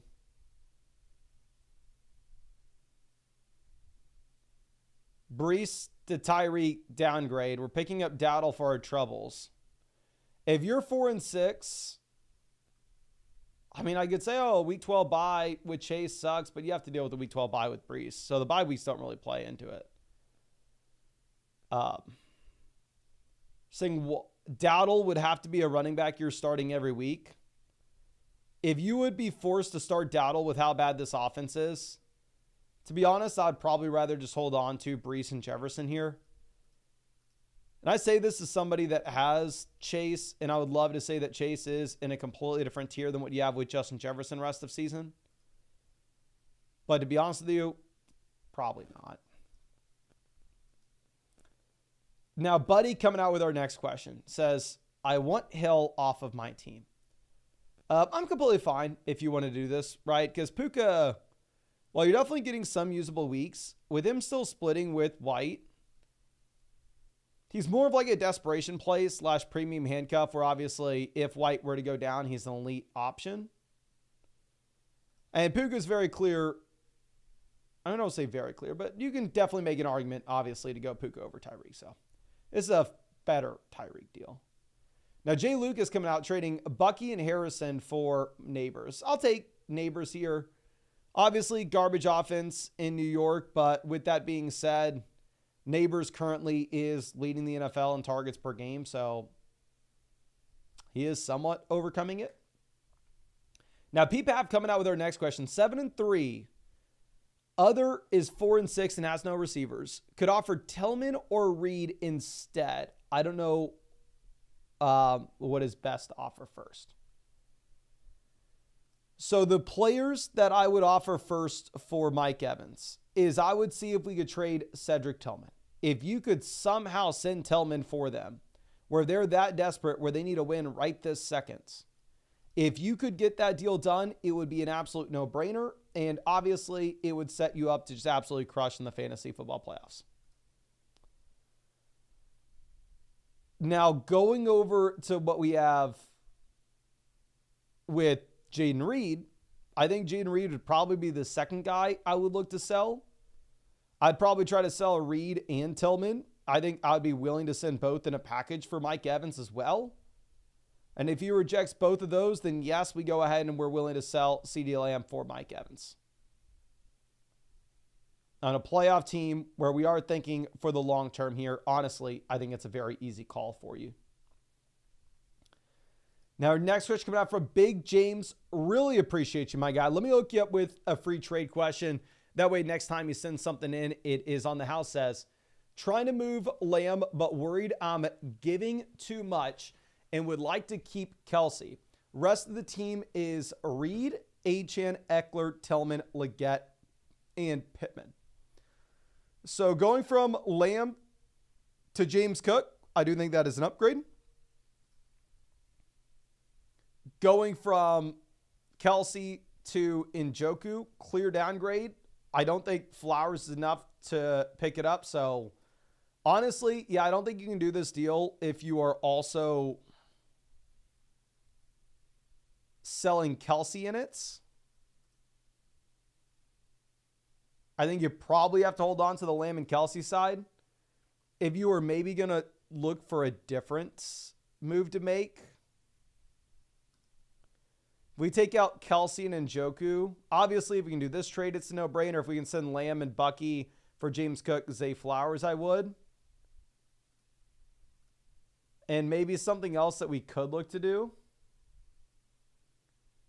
is if they're not willing to do this, I mean, if you could just throw in a depth piece like Leggett to get it done, I think that would be the main thing that I'm looking to do. But let me make sure you get yeah, we already hooked you up with a free trade question. Just in case you had anything else that you want to send my way, if you have a follow-up here, if you send a counter, I'd be super happy to look at it for you. But let me submit that. I'm going to real quick log out and log back in just to see if that will get the profile pics back up for me.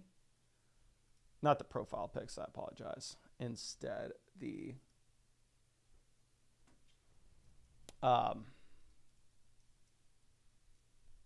player images.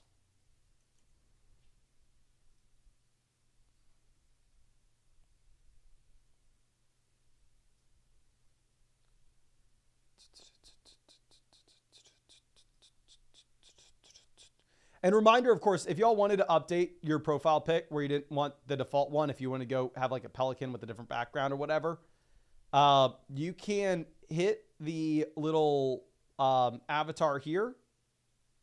Takes you to your account page. Hit that, and then you can go through and choose whatever avatar you want.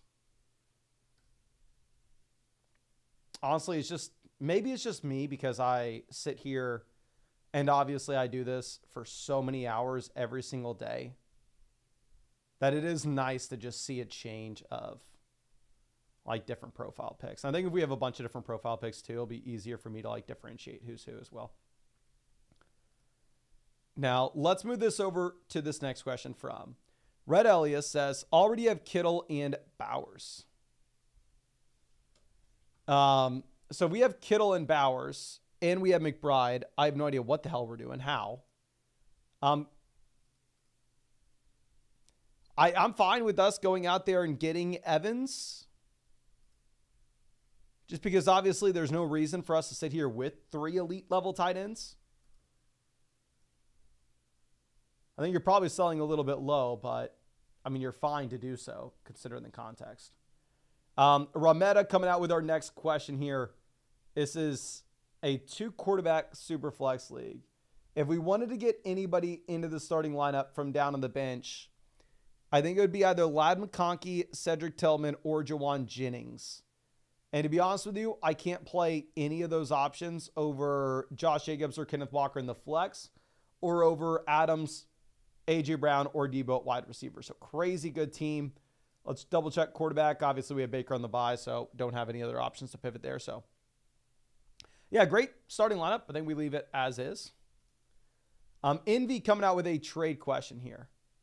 Says, hey, Mason, I'm sitting at 7-3. We have Collins and London at wide receiver. Is giving up Lamb worth Connor? I would still stick with CeeDee Lamb. Obviously, we were sounding the alarms last week saying that Lamb and this offense was going to be much, much worse with no Dak.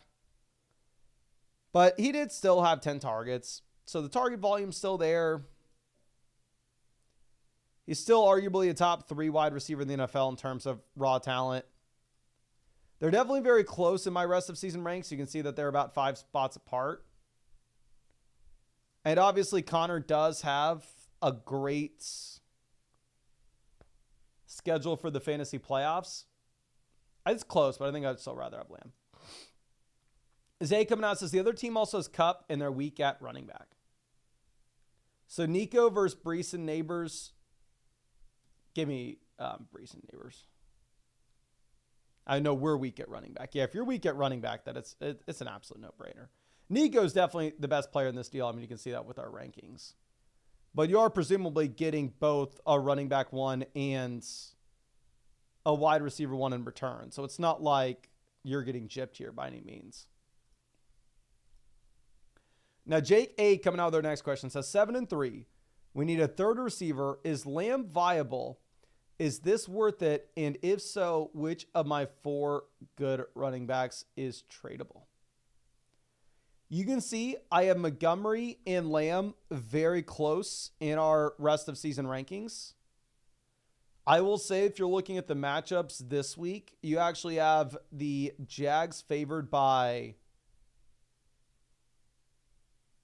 about 2 touchdowns.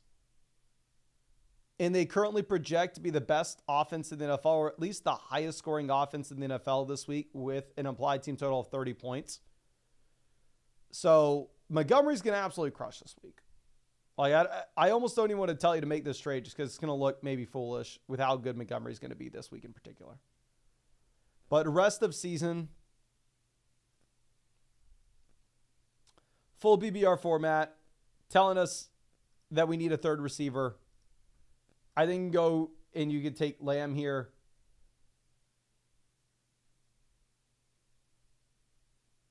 And honestly, Jacobs, Chase Brown, kind of in a similar range for me. The only thing I'd say is don't trade Brees for Lamb. Don't trade Brees for Lamb, but any of the other running backs, if you wanted to deal them for Lamb with how good your running back room is, I'm okay with it.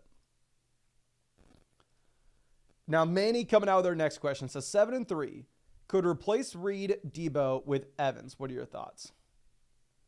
Love to Lamar, Debo to London, both clear upgrades. We're paying Reed and Otten to get it done. This is a no-brainer.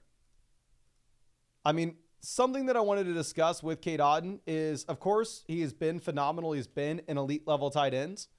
But with Evans coming back into the picture, there is an outside chance that the target volume does come down for Cade Otton here, which would hurt my underdog teams, but I think it's probably the realistic expectation to have. Now, Bambo coming out with their next question. They say, start sit. Here for the second flex. We're really choosing between Ricky Pearsall, Roma Dunze, Cedric Tillman. I think you have to go ahead. You probably have to take Tillman. I was actually, to be completely honest with you, surprised to see how positive the Browns offense projects this week. I think they have an implied team total of like 21.5 points. So definitely not as bad as what I'm used, or at least what I would expect, to be honest. Real B-Die, really appreciate you, says, hey Mason, need a win this week. Who would you start out of ETN and DJ Moore? Thank you. Thank you, my guys. Super excited to check this out. Let me hook you up with the free start sit question, just in case you wanted to send something in whenever you wanted. Let me double check if there's any other interesting players here. Yeah, it's really just Travis Etienne at running back. Wide receiver, you have no Olave, you have no Neighbors. I'd even say that even though we never want to flex a tight ends, you could potentially make an argument here that McBride would actually be somebody to look at, but obviously McBride on bye as well. ETN has 0 games with 20 fantasy points this week, but the last 4 weeks you've had from DJ Moore, he hasn't, I don't think he's cracked double-digit points. You have an implied team total of 17.5 points here for Chicago. They currently project to be one of the worst offenses in the league this week. We can say the same thing with the Jacksonville Jaguars. The Jags are 2 touchdown dogs against the Lions. Can y'all please spam the chat? What side are you going to go with? Are you going ETN, or are you starting Travis Etienne against the Lions this week, or are you going to start DJ Moore against the Packers?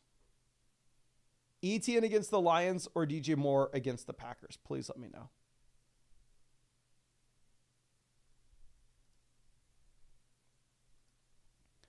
We have 1 vote more, 2 votes more, 3 votes more, 1 vote ETN, 4 votes more, 2 votes ETN. I probably go with the wide receiver. The thing with ETN is you're not going to get the big play. At least with DJ Moore. Maybe the offense sucks. Maybe he sucks. But maybe you get the big play. You never know. So we'll go ahead. We'll take DJ Moore. Don't love it, though. Now, but Joyd's coming out with our next question. Says, I mean, this is one of those free underdog team reviews. Appreciate you, my guy. Let me hook you up with both. Actually, real quick. So I'm in first place, made a ton of trades, wanted to see what you thought about the team going into the playoffs. I made a mistake trading CMC, but I did get Daniels for almost nothing. Any trades we should be looking to make? We got offered Kyron and Jameson for Brees and DK. Love your streams and videos. Thank you so much. I will say Jameson at this point, effectively nothing burger, right? I mean, if you are looking at this league, it's a 2 wide receiver, 1 flex. Jameson is a decent real life option, of course, because he'll stretch NFL defenses. He'll create space underneath for the rest of the options here in Detroit. But for fantasy purposes, you're just not seeing the volume that you would need to for him to make a difference. So it's really just Kyron versus Brees and DK, and it does kind of depend on the team. Love the team name. We are currently sitting here in the 1 slot. We are 7-3, so we are effectively just really thinking about the fantasy football playoffs. Looking at the team, it's a 2 wide receiver, 1 flex format, so the wide receiver depth not going to matter a ton. So here, I don't think you can make the DK Metcalf move unless we get positive news surrounding the injury updates with Amari and Higgins. Because both players have the week 12 bye, so you have a very real shot for both options.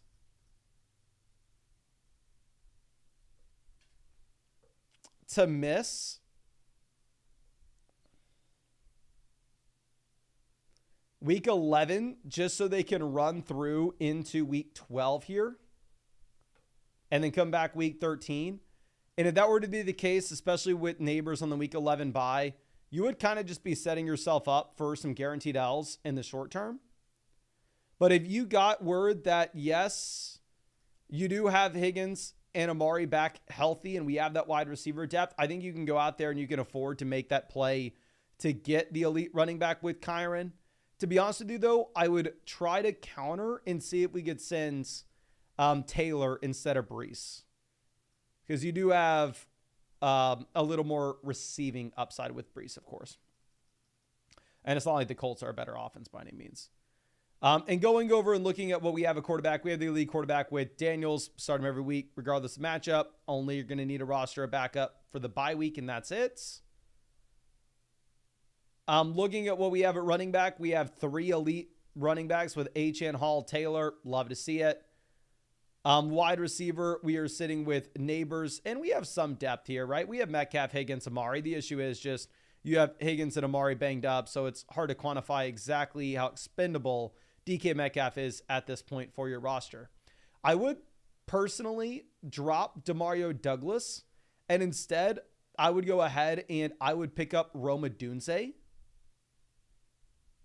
where if you are looking at Rome, or if you don't want Rome, you can pick up Ricky Pearsall.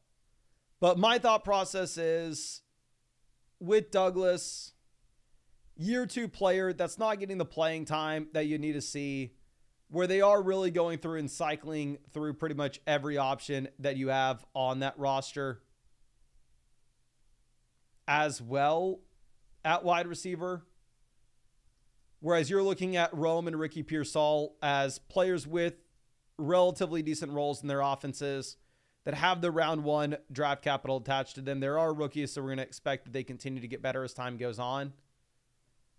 So for me personally, I would make that waiver wire pivot. The Kyron deal is viable if Higgins and Amari are healthy. I would try to send Taylor instead, though. And then outside of that, it's a phenomenal roster where there's very little that you need to be doing. Obviously, we're 7-3 with the record right now. We are the number 1 team in the league analyzer, so it's very difficult to come up with much here. But thank you again. I really do appreciate you and really hope I was able to help you out in some way with this. And yeah, thank you for being a member of the flock, and thank you for taking advantage of that free team review. Now let's move this over to our next question coming out from Buzzy. Says, May, Carr are quarterback waiver wire options. May is definitely more interesting out of them. And then we have Schultz and Smith as waiver wire tight ends. Schultz was viable when you had the injury to Nico, but now it's probably going to be a much tougher spot. Quarterback, I think you play it on Stafford. If you wanted to pivot over to May, I'm not going to fault you for it. But if you do it, you drop. And actually, I would rather have May over Stafford if it's a 4-point passing touchdown format. Just because obviously you get the rushing upside with May that you're not going to get from Stafford. Now, going over to what we have at wide receiver, we are looking at Harrison, Ridley, Sticky Ricky, Tank Dell. I'm going to go ahead. I'm going to take Harrison most weeks. Obviously, on bye this week, I think you're stuck with Ridley. I will say Ridley does project out to be in the worst offense in the NFL this week yet again, though. So I personally actually view him as a sell-high candidate, to be honest. And then going down to the flex, if Najee is good to go, I think you just take the guaranteed touches. And if not, I'd probably go Tank Dell, but I'd be less excited about it.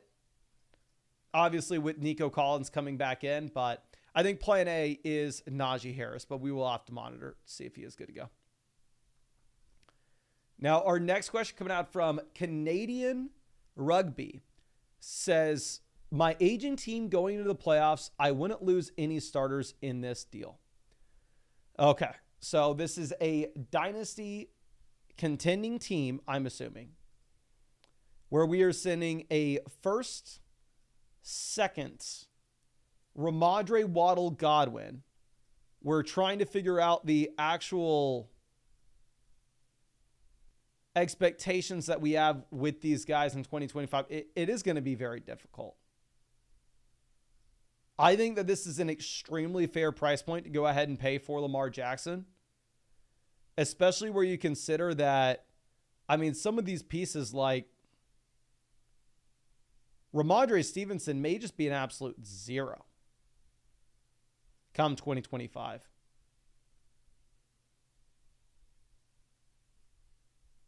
And you know what you are going to be getting with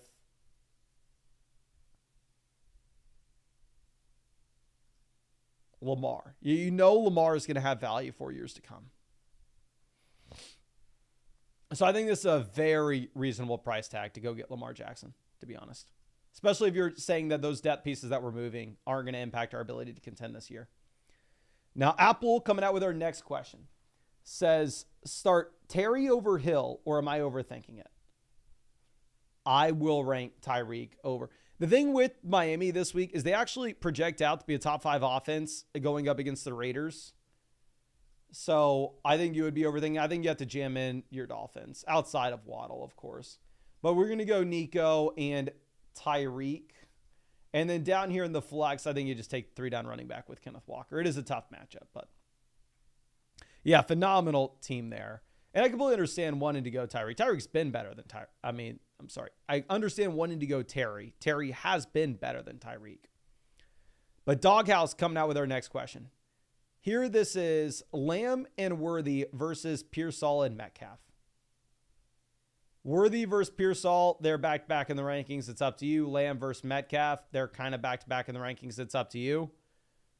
I hate to say this because obviously it is a cop-out. I'm not providing any value or giving any help here. But this is truly a personal preference and up to you type deal. Or can y'all please let me know in the live chat, who would you rather go with? Would you rather have Metcalf and Pearsall? Or would you rather have Lamb and Worthy?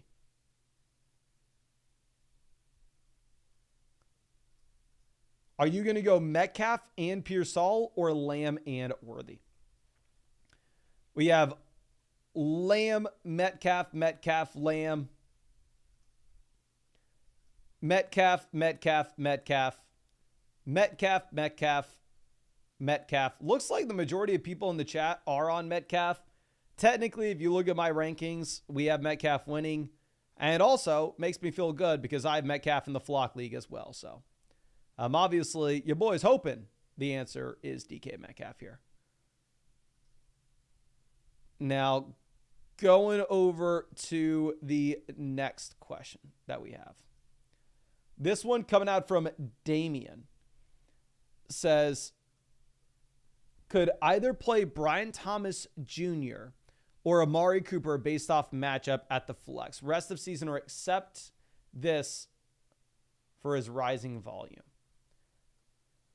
So both players are in garbage offenses.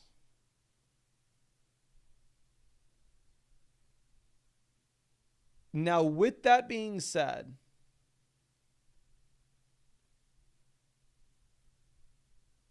if you look at sportsbook projections at the moment, well, of course, the Jags project out to be a bottom 5 offense currently. The Tennessee Titans project to be the worst offense in the NFL this week. Now, you can sit here and nitpick. I mean, it's not super far off with the projections. It's not like the Titans project out to be significantly worse than Jacksonville. I'm not saying that. But I'm saying that they're both in very similar situations where they are the clear wide receiver ones in garbage offenses. Ridley, since the Hopkins deal, has been much better than Brian Thomas. It's not like Lawrence is ruled out for the season yet, however. So as long as Lawrence isn't officially ruled out for the season, I think I'm going to go ahead. I think I probably take the Brian Thomas side and hope that you end up getting Lawrence back in. Because if you do get Lawrence back in, then he is just much more appealing. Now, going over to our next question. This coming out from Sherm says, first off, always happy to see you, my guy. Let me hook you up with both a free trade question as well as a free start sit question, just in case there's something that maybe I miss here. Said, hey, Mason, start 9 redraft, currently 10-10. Need some advice on what to do with the team. I'm barely hanging on to a playoff spot at the moment. With some players on bye/tough matchups coming up, I'm worried. I got offered Tyreek, Brown, Andrews for Kittle and Puka, and wondering what your thoughts are on that. Thanks. Thank you, my guy. Excited to check this out here. We are Spencer's second team. We are currently 3rd in the league analyzer. Again, we are 10-10. Like you said, you're barely holding on to a playoff spot at the moment. And if we are looking at what we have at quarterback, we are currently sitting with Josh Allen. So we have the elite quarterback that we can start every single week, regardless of what the matchup is. And it's a very safe spot to say that as well. It allows us to not have to roster another quarterback most weeks. Now, obviously, this may be a little bit different in this week and next week because you have the bye week in week 12 for Josh Allen. But most weeks you're good. Now, going over to what we have at running back. We are currently sitting with Chase Brown, J.K. Dobbins, Ramondre Stevenson. So hopefully Chase Brown's an RB1 that we can rely upon rest of season. Ramondre obviously stuck in a bad offense. If we look at what you have with J.K. Dobbins, the usage is going down just slightly since you've had Gus Edwards come back in.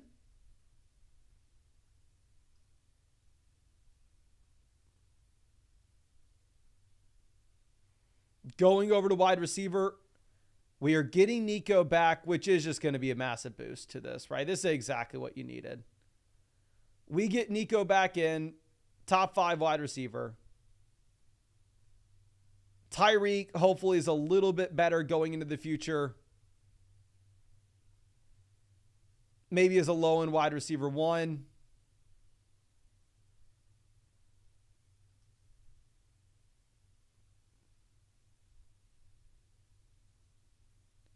We have Devonta Smith here as the 3rd option. Brian Thomas, DJ Moore, Jawan Jennings. And the thing with this league is it's a league in which you actually can get a bunch of players into your starting lineup.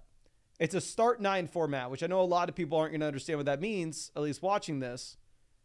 But just to let you know, ladies and gentlemen, if it's a start 9 format, that means you can start up to 5 wide receivers weekly. So if you can start up to 5 wide receivers weekly, that means Nico, Tyreek, Smith, Brian Thomas, DJ Moore, or Juwan Jennings are all in there.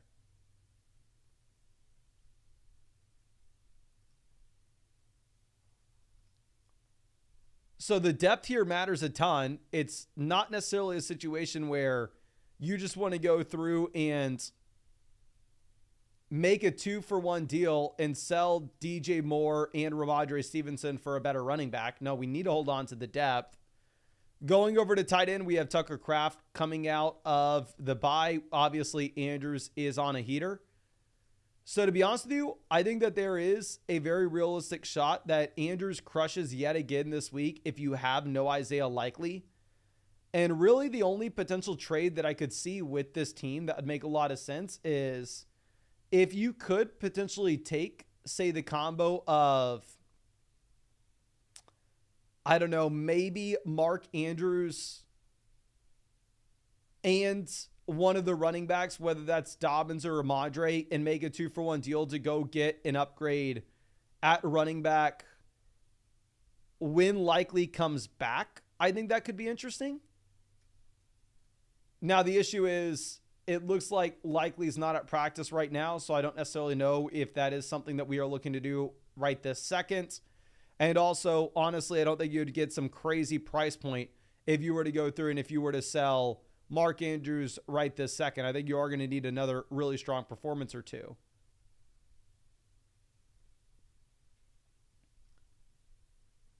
So as it stands right now, I think that this team's just going to get so much better as we get these healthier options back in. I think really the only move I make is some waiver wire pivots, where I think I would probably prefer Audric Estime over Trey Benson, because I actually could see a world where you are starting Estime with the fact that this is a deeper starting lineup in general. And then again, if you had a big Andrews pop, then maybe at that point, going ahead and looking to sell Andrews potentially in a 2-for-1 deal with the running back to go get an RB upgrade could be a viable move.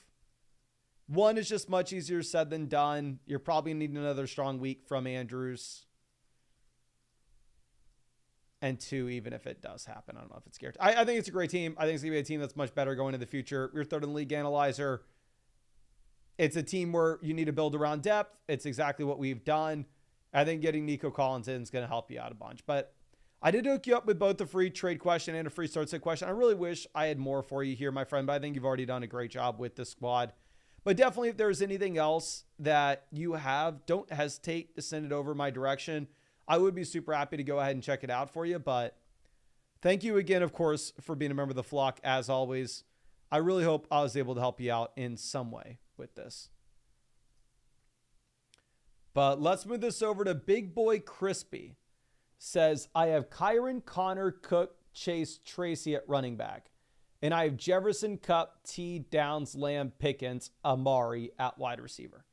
I honestly don't give a damn who you have on the team. You could have told me Mason. I have CMC, Bijan, Breece Hall, Kyron Williams, Derrick Henry, and then my wide receiver 1, Cedric Tillman. You could have told me that, and I still would want to go ahead and trade George Pickens for Kenneth Walker. Walker is very clearly a running back 1 rest of season. This is a phenomenal price point to pay. Obviously, tough matchup this week, maybe lowered expectations this week in particular, as you are having to go up against the Niners. But most weeks going into the future, Kenneth Walker will very easily be a top 10 running back for me with almost no hesitation at all. Now, Tiny Dancer, always happy to see you. Love the team name, as always, the username. Nick Chubb versus Ramondre. I'm still going to go with Ramondre Stevenson.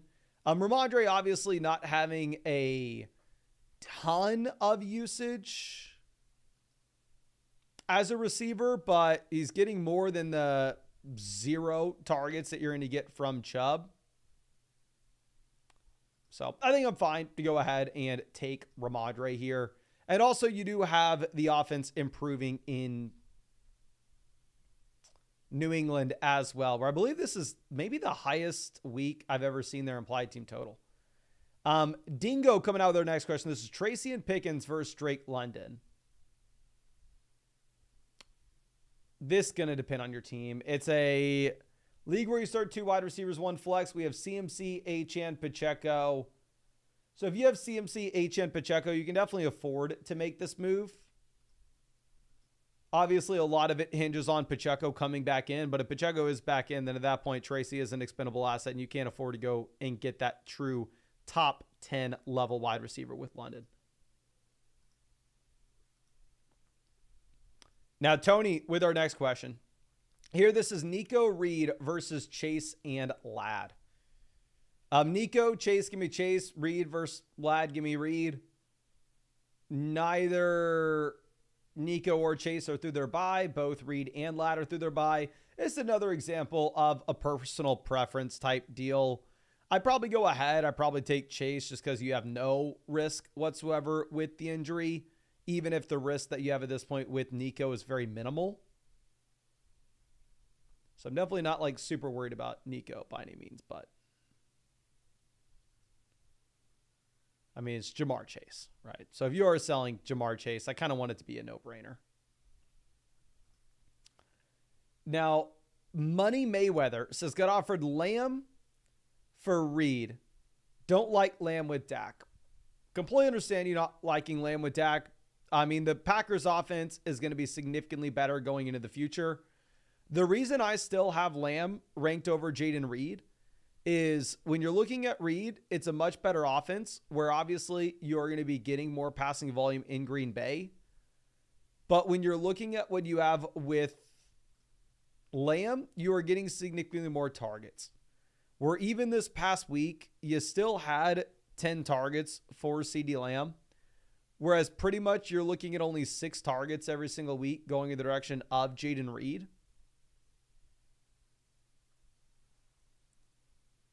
So, I don't know.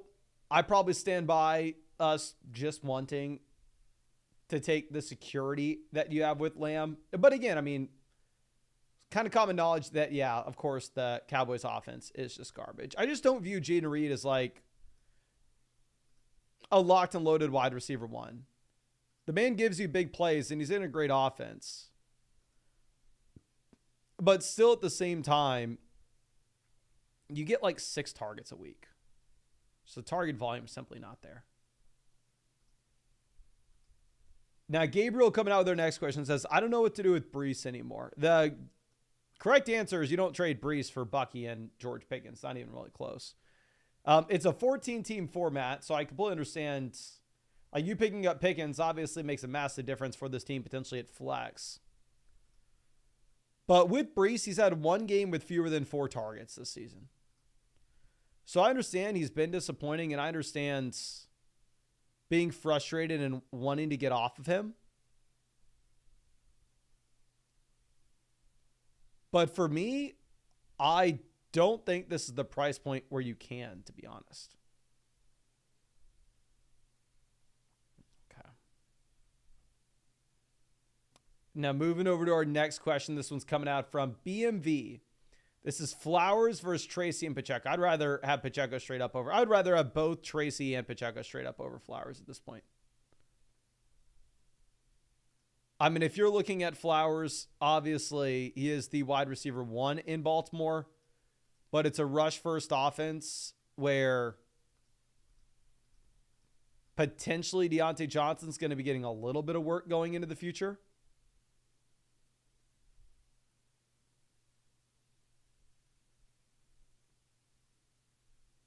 So yeah, to be honest with you, like this is kind of a very easy spot for me to take the running backs. I wouldn't even consider Flowers. Now for Rondo coming out with our next question. Here, quarterback, we go Purdy over Russ. Good matchup for Purdy. They project out to be the 2nd highest scoring offense in the league this week. Going over to running back, we are going to be going with Bijan and Montgomery. Wide receiver, we go with Puka as well as Amari, if Amari plays. Down in the flex, we have no Connor. We have no Pacheco. We probably go with Myers may be the play. It's either Myers, Jennings, or DJ Moore. F it. I think we probably go ahead and we probably take Jacoby Myers. But to be completely honest with you, I definitely reserve the right to change this call. I definitely reserve the right to change that. But definitely go Purdy over Russ. I feel confident with that. Okay. Let me refresh this, see how many questions we have. Let me actually just refresh the page and see if we were able to get the update out that fixed the trade questions with profile picks. Okay, good. Looks like we are getting some people with some new. Okay, perfect. We have the player images back.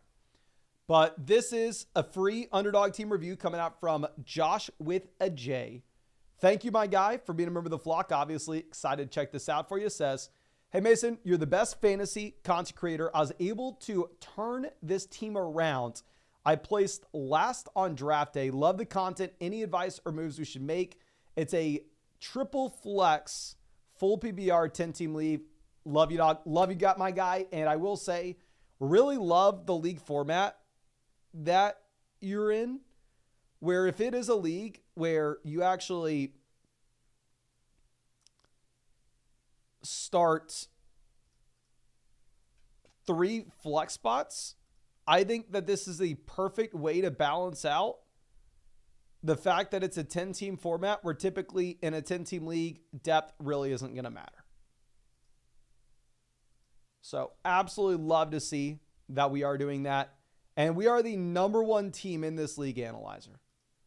So I am very sorry. I can already tell you right this second that it is going to be extremely difficult for me to come up with anything to say about this. Where we have like double the value of the majority of the league. Somehow we are only 4-6. I guess we were dealing with the Nico injury. We were dealing with the CMC injury, but now we have them both back. We are currently sitting with Jalen Hurts at quarterback. So we have the elite QB that you're able to start every single week, regardless of matchup. Running back, you are currently sitting with CMC, Devon Achane.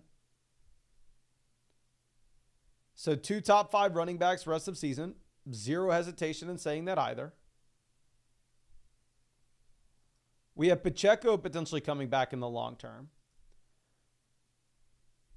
It's a league with 3 flex spots where we have A.J. Brown, Nico, Tyreek, and then we have Evans, Jennings, Olave. So the issue is all the injuries that you have with this team. So I absolutely hate to say this because I think this team should be the absolute favorite to not only win during the fantasy football playoffs, but just crush the rest of the league in the playoffs. There shouldn't be another team in your league that has anything close to this kind of value for the fantasy football playoffs in particular. Now, the issue with that is this is a 4-6 team where we need to be thinking of how we can win right this second.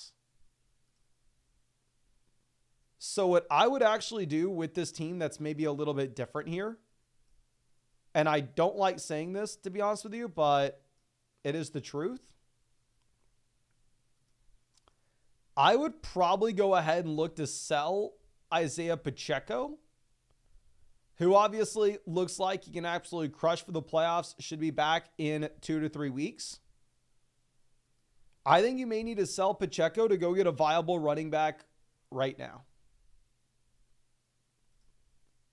Realistically speaking, I don't know what else we could say.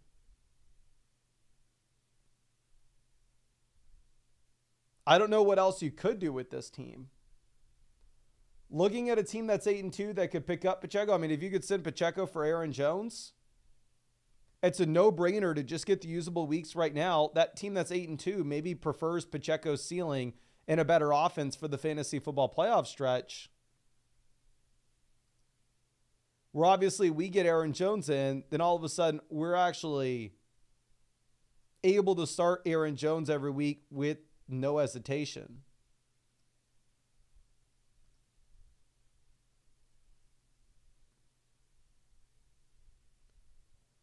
So personally, that's the move that I would be looking to make.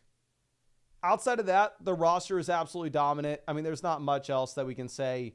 If you don't have an IR slot in your league and we're actually having to roster Chris Olave on the active IR, I probably would go ahead and I'd probably drop Olave and pick up Rachaad White off the waiver wire.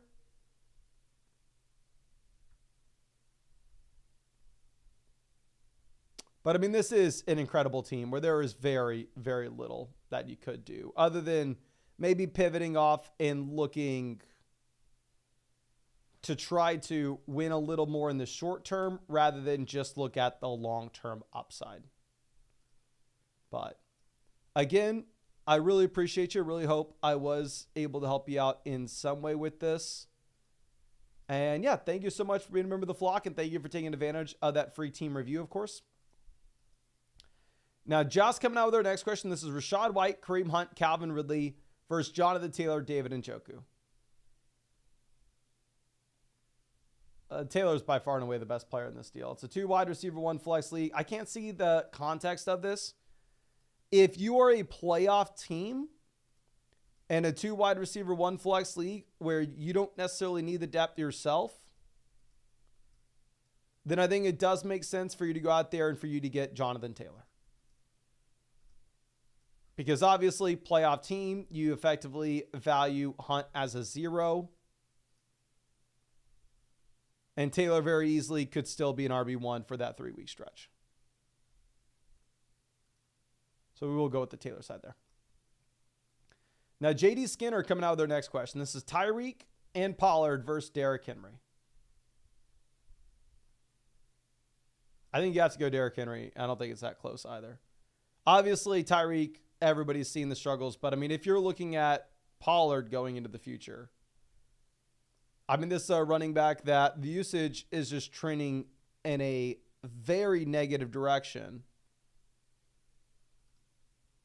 With Spears coming back in, and Pollard effectively sees the volume get cut by like 40%.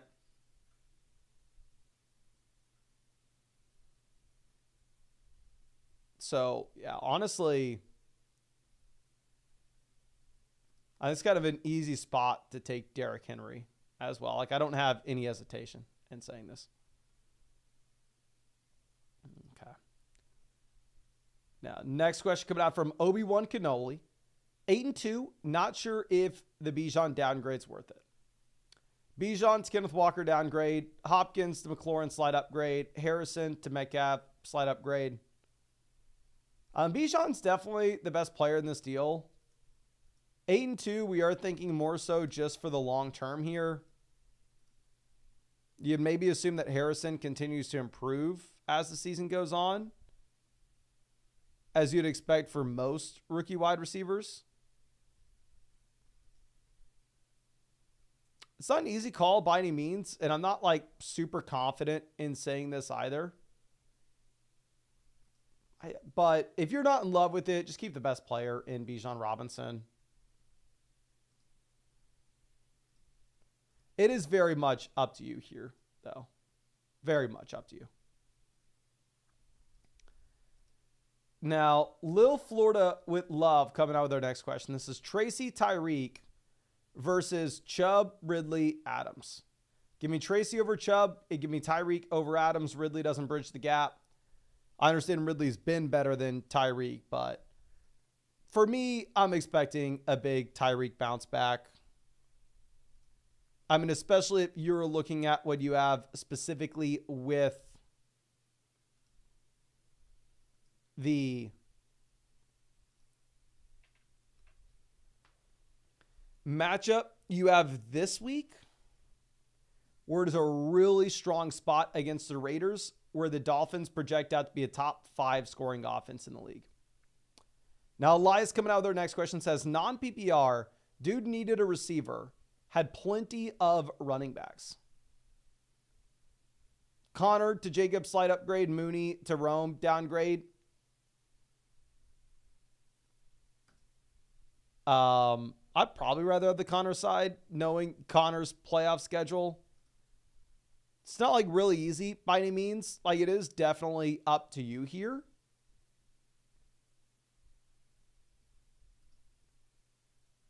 Like, I'm not going to fault you in either direction. Maybe make the argument Jacobs in the better offense. Jacobs has more touchdown upside. But to be honest, I mean, the touchdowns haven't really been there for Jacobs so far this season, to be honest. Now, next question coming out from STF says, drop Waddle for Tillman.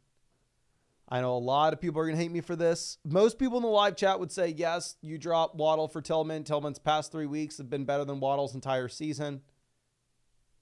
And I wouldn't fault you at all for making that pivot.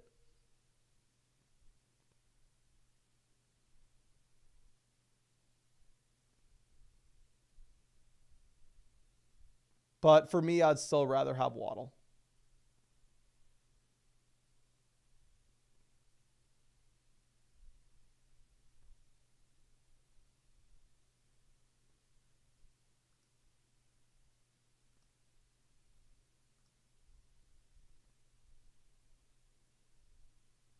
But I'm an idiot.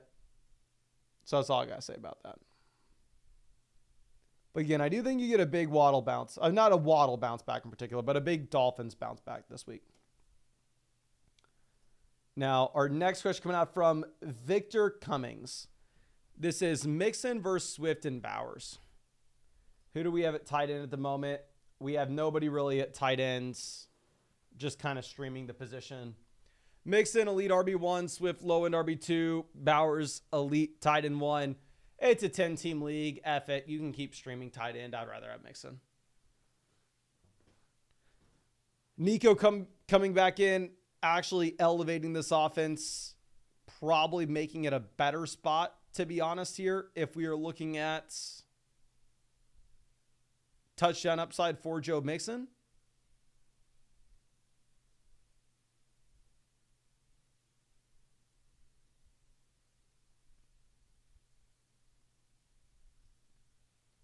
Definitely a fair price point, though, because obviously Bowers, I mean, is in that tier of just true elite level options at the tight end position.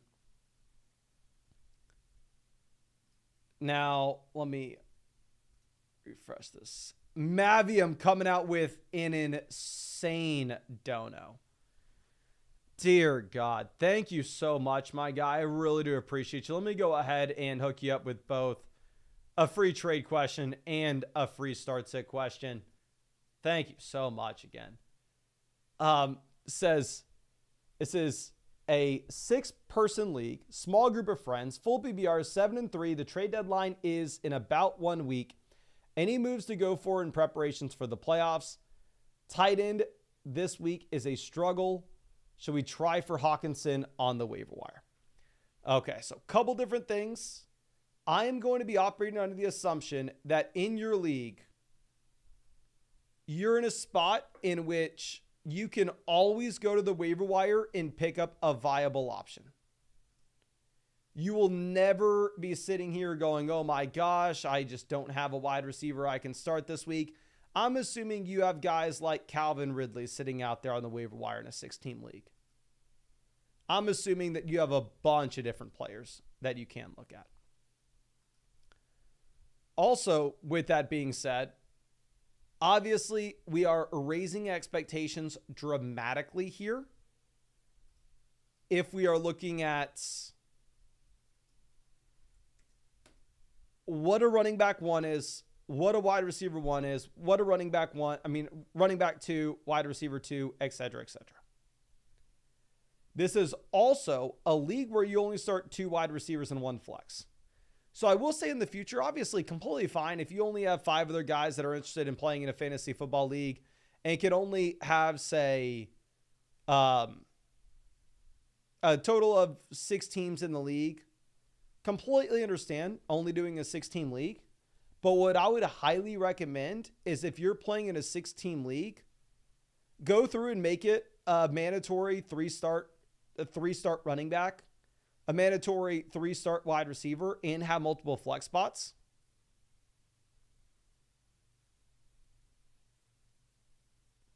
I think that would be very appealing, to be honest. Just to make the league a little more fun and strategy a little more nuanced. But here, a big thing that you are wanting to do is we are wanting to focus in on how can we get the elite onesie positions. We want an elite quarterback. We want an elite tight end. Because everybody's going to be strong at running back. Everybody's going to be strong at wide receiver. And it'll be easy to find those options off the waiver wire. Now, with all that being said, looking at this team, it's freaking nuts. Obviously, if this was a 12-team league, everybody else in your league should at that point just go ahead and quit. With this being a 6-team league, I mean, even if we raise the thresholds, Lamar Jackson obviously is a top 6 quarterback. QB1. QB1 overall. Doesn't matter what this, it could be a 1-team league, and we would like Lamar Jackson as our quarterback. Going over to running back.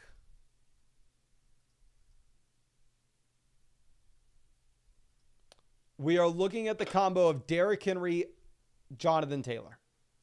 Derrick Henry, very clearly, top 6 RB. Jonathan Taylor, very clearly, top 12 running back. So strong RB1, strong RB2. Taking a sneak peek down to the bench, we have James Conner, Kenneth Walker, Isaiah Pacheco. So very strong running back room. Going over to wide receiver, we have 2 wide receiver 1s. Both Jefferson and Chase are top 6 options. Garrett Wilson, top 12 wide receiver. So wide receiver 2 there in our flex.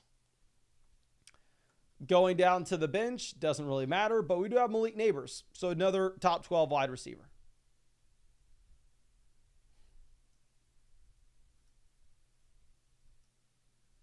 So you are in a really good situation across the board as we look at this team at running back, quarterback, wide receiver. I wish I had more for you. I wish we could have some super nuanced takes, but the reality is very simple of what you want to do with this. Really, the only thing that makes sense is going ahead and looking to upgrade tight end. I know you were talking about picking up Hawkinson off the waiver wire, and definitely if Hawkinson's out there on waivers, we would pick him up. I think, honestly, what I would do is I'd just drop the backup quarterback, or I would drop the backup tight end. Whoever you drop, freaking Sam Laporta, it doesn't matter. I don't think if you drop Laporta, then all of a sudden somebody's going to rush to the waiver wire to pick him up immediately.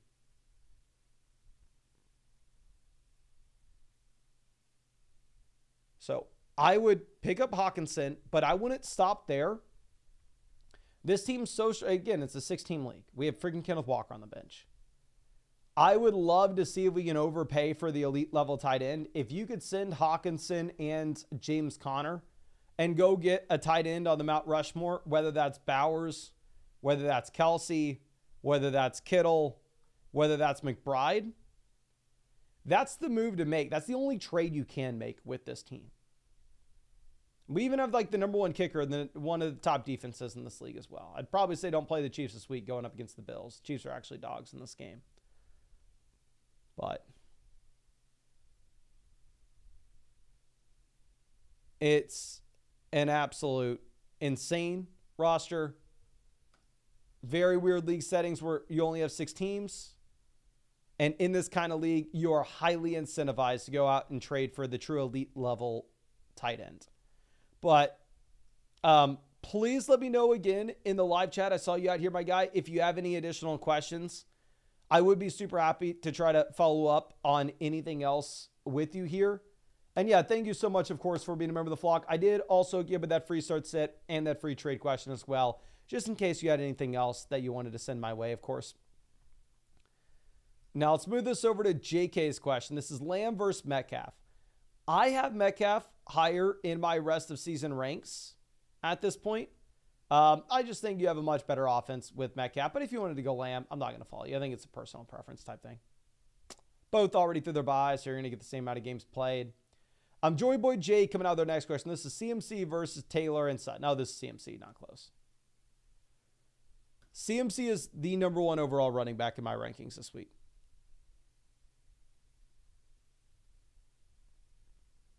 Yeah, CMC's back. He plays almost 100% of the snaps his first week here. You have the receiving usage, of course. No hesitation. Just jamming in McCaffrey. And I guess maybe we need to read it, though. 3-7 must-win week. Need to say the team traded Walker Smith. Zay, do we make this deal? I mean, especially 3-7. 3-7, you still have to go through the Taylor and Sutton buys. So if you're still having to go through their buys, then no. Just give me CMC, who's going to also have the extra game played. Makes it even better to go CMC. But Catherick says, who should we keep as our tight end 1 going forward? We're looking at Pitts, Laporta, Cade Otton. I have Cade Otton as the guy ranked highest out of this group as of now. But when Evans comes back in, I think Pitts will be close. I think it'll still probably be Cade Otton, but I don't know how easy it is to say that. Going over to running back, both of the Lions guys are just absolute must-start plays this week if you look at the matchup against the Jags. Wide receiver, Chase, Debo, obviously. I know Debo's maybe disappointing this past week, but still, you have a large sample. And then we're going to go with James Cook down in the flex. But with James Cook, it is a very tough spot in terms of the matchup against KC, where the Chiefs allow the fewest amount of points to opposing running backs. Now, next question's coming out from Elias. They say trade here. Says, should I trade Chuba for Debo in a full PBR 10-team league? I would, but to let you know, everybody else in this live stream right now would say I'm an idiot for saying this. We're obviously Hubbard coming off the 28-point performance with 30-plus touches. 1, you get the extra game out of Debo. 2, it seems like they don't have another choice but to go ahead and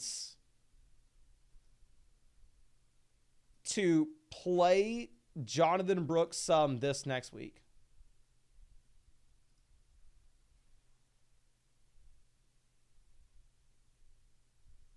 Obviously after the bye. But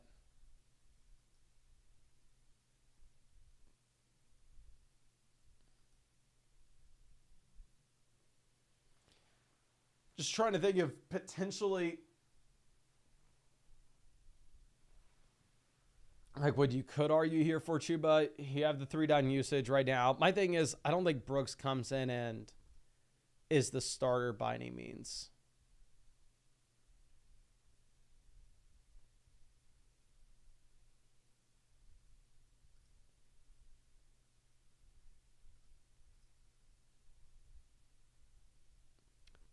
But if he comes in and sees 20 to 30% of the touches in Carolina, and Carolina's one of the worst offenses of the league, and compared to San Francisco, one of the best,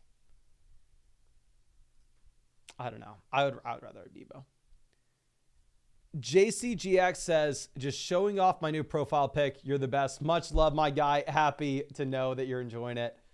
And yeah, I'm honestly super excited to have the profile pics on the site now, just because mainly in the live stream.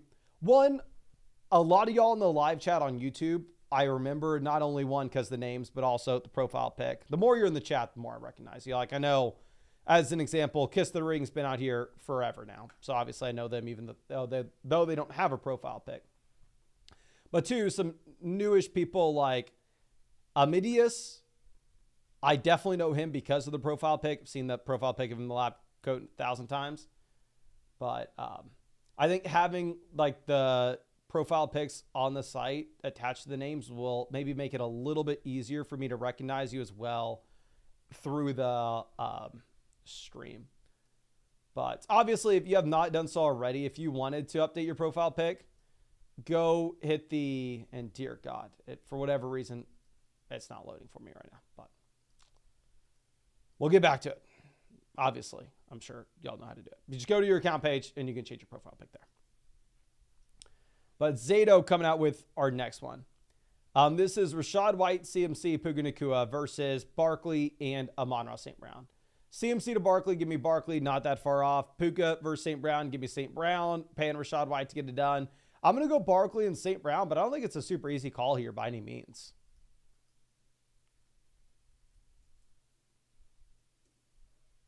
I go Barkley, St. Brown, but I think CMC's right there. Like, based off the matchup CMC has this week, I actually have CMC ranked ahead of Saquon Barkley in the weekly rankings this week.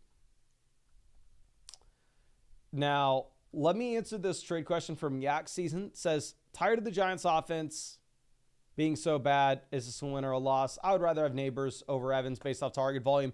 If you told me, Mason, Mike Evans is 100% coming back after the bye week, then I wouldn't fault you at all for going through and taking the Evans side of this.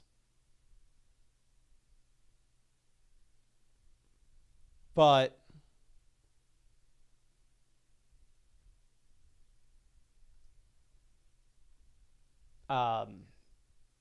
for now, with Neighbors fully healthy, leading the NFL in targets per game, I'm going to go with them. So, Raj, I will get to your team review. It'll be the first thing we do in the live stream tomorrow, even if you're not able to make it to the live stream.